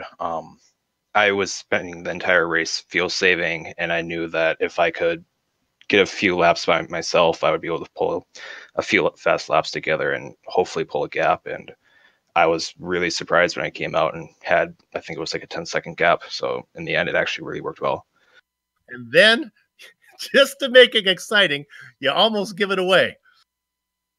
Yeah. I was not expecting to see a car spinning right in front of me going into one there. That was terrifying. All right, let's put this one behind us. Congratulations on the win. Let's move ahead. How are you in the big heavy cars at NASCAR turning left only? Can you drive those too? I don't have a lot of experience in the NASCAR Cup cars, really. I race a lot of the super late models, so I'm hoping that experience will kind of help. Sounds like it might carry over. Hey, we look forward to seeing you. You've picked up a lot of fans. Congratulations. Good luck the rest of the way. Thanks, guys. Glad to be here. Travis Warling, our winner in the GTOs. Joe? Up next, Sean has caught up with Blake Reynolds, who finished second in the GTOs, to talk to him about what must have been the one that slipped away. Blake, it wasn't the easiest of races. You finished on the podium, but what could have been? Tell us about it, man. Man, that race was just tough. The draft, that was annoying. I felt like I had such a good car at the start and just was trying to pull away, but the draft had Fleischle and I think it's Warling. I have never heard of Travis before, but I guess it's another competitor for me. Yeah, you know who he is now. Yeah, I do know now. So was it just strategy? Did he have? I saw you made the comment. Did you take too much fuel on that last stop? I did. I didn't do any math before the race. I don't have any fancy program to calculate the fuel for me, so I just took two full tanks of gas, and it usually ends up working for me. So basically, all the wins we've seen you take, it's always all about speed for you. You really don't care about any of the other particulars. Pretty much. Well, sometimes Clark sometimes has that program for me, and we're racing the same car, and he's like, "Oh, take this much gas." So I'm like, "Okay." And that's usually how it goes. You're one of those guys. Get in, drive the wheels off of it, and I don't care about much else. But you know what? Hey, listen, you still got to be happy with in this endurance race. What a tough way to get the season started. You got to be pretty excited about still taking home second. Yeah, I thought I was done after that turn one incident there, and then my toe was stupid knocked out. I was turning 90 degrees to the right, and that's why I blew the bus stop. I couldn't turn left. So I don't know if you guys were wondering why I did that. So yeah. No, we there was a lot of debate over that. There was a lot of debate over that, Blake. Yeah, I couldn't turn left. I simply just was like, well, I'm my top speed's already hampered, so this slowdown is going to go away before the allotted time before pit road. So Yeah, we worried that the marshals might come after you about that, but well, no. Mike's pretty lenient. Yeah, he is, and he's a nice you guy. know what, Blake, you've been around here a long time. Talk about just real quickly, because we got a lot of other interviews to get to. What does Mike Ouellet mean? What does he mean to all of this? This vision of his finally coming to full fruition now. Well, it's a lot better than some of the iRacing leagues that I run in. If you guys know what I run in, I think Mike does some of the best league work in iRacing of any league, and I'm just so fortunate to be in a league as big now as it is and as well organized as it is. Well, Blake, congratulations again. Obviously not the win you were looking for, but still on the podium, and well, we'll see you in Daytona again in just a couple of weeks. Well, I'm excited. I know you are. Yes, sir. Thanks, guys. All right, we'll see you, Blake, and boy, thanks a lot, Blake, for coming in. I think we're going to talk to Hill real quick and catch up with him, guys. I think Jimbo Fife. Oh, no, okay. Hill's already. Okay, I'm sorry, Joe. I'll get him real quick here. I know we got a lot to talk to. Kevin, we wanted to bring you in because we didn't give you a lot of love. You were one of the quietest third-place finishes we've ever seen. Congratulations. Hey, thanks a lot. I could understand why you wouldn't say so much after the spin on the first lap. I thought I was done. I went back all the way to the last place after that. It was a long fight back. What is we're gonna get to know you. First of all, we've done a little research. Sean, what did we find out about him? Do you have that handy? Yeah, I certainly do. Yeah. Here's what we know. So we know that your hometown's Frederick, Maryland, and that you're currently in Birmingham, Alabama, at least according to iRacing, and that you've got a Porsche there in the driveway, a 2013. I had it. I sold it about last spring. I actually live about 10 minutes from Barber Motorsports Park, and so I was looking for a track car. I couldn't justify taking the Porsche out there, so. Come on. Yeah, all right. We'll get you out of here on this one. What on iRacing? What's the car you like to drive? Well, it's funny. I've been messing around mostly with the Miatas and trying to get my license up so I can get into the GT3. But this was fun. This is my first race in the majors, my first year, and Steve Driscoll's was in the Atlantic region. And he won the pole and then won the race there. But he was a huge help. Gave me some setups and a lot of advice throughout the week. Helped me with pit strategy. So I wouldn't be where I was tonight without his help. All right, Kevin. Well, good luck to you the rest of the way. Congratulations on the third place tonight. Yeah, I appreciate it. Kevin Hill. Joe? Now we've got Jimbo Pfeiffer joining us, who took home a second place in the GTP field. And Jimbo, I have to imagine after your early spin, does second place feel like a win for you? Definitely. I was hoping for a top 5, and so anything on the podium was great. Second place was a gift. Now, tell us about that incident. What happened from your perspective? I had 3, so I'm assuming you're talking about the first one. Yeah, the one that set you back early on. Yeah, just climbing up onto the banking there.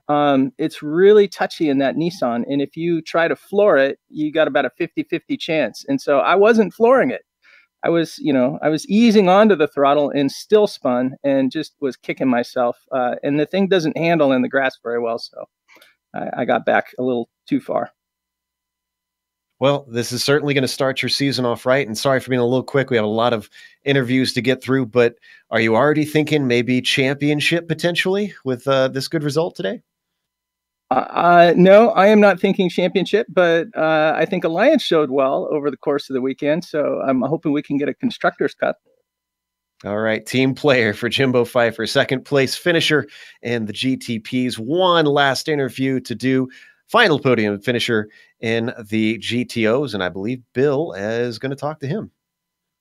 I am. Who do I got? Jason Fleischle. Oh, I got Fleischle. Oh, you know Jason. I do. Well, yeah, I do. I've worked with him as he's been my director several times. He's yelled at me more than once. Jason, you got to be. I guess you're happy with third. I don't know. Are you? That's probably the least happy third place I've ever had. Did you have the pace to run with Reynolds and Warling? Yeah, definitely did.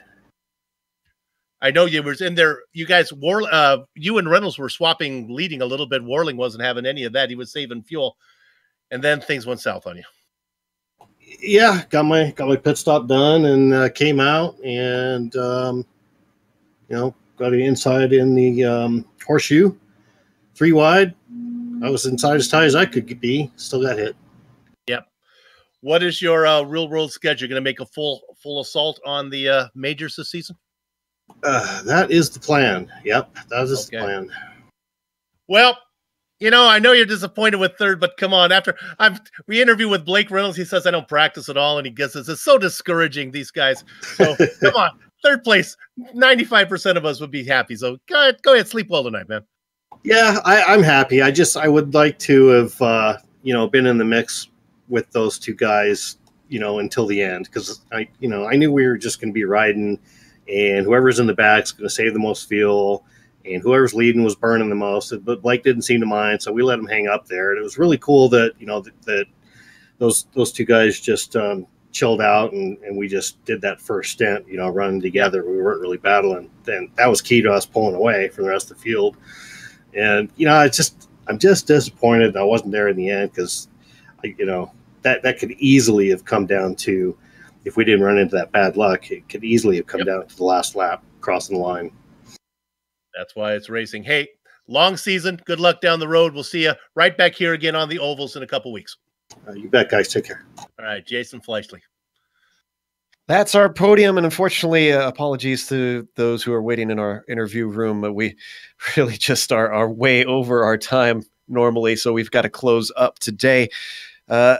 We do want to thank a few people. Of course, a huge, huge thanks to Mike Willett and his entire team, which is much bigger this year, to try and get this whole thing off the ground. And he's done so, I'd say, very successfully. Thanks to the companies that provide the software and hardware for our broadcasts. They're listed here on your screen.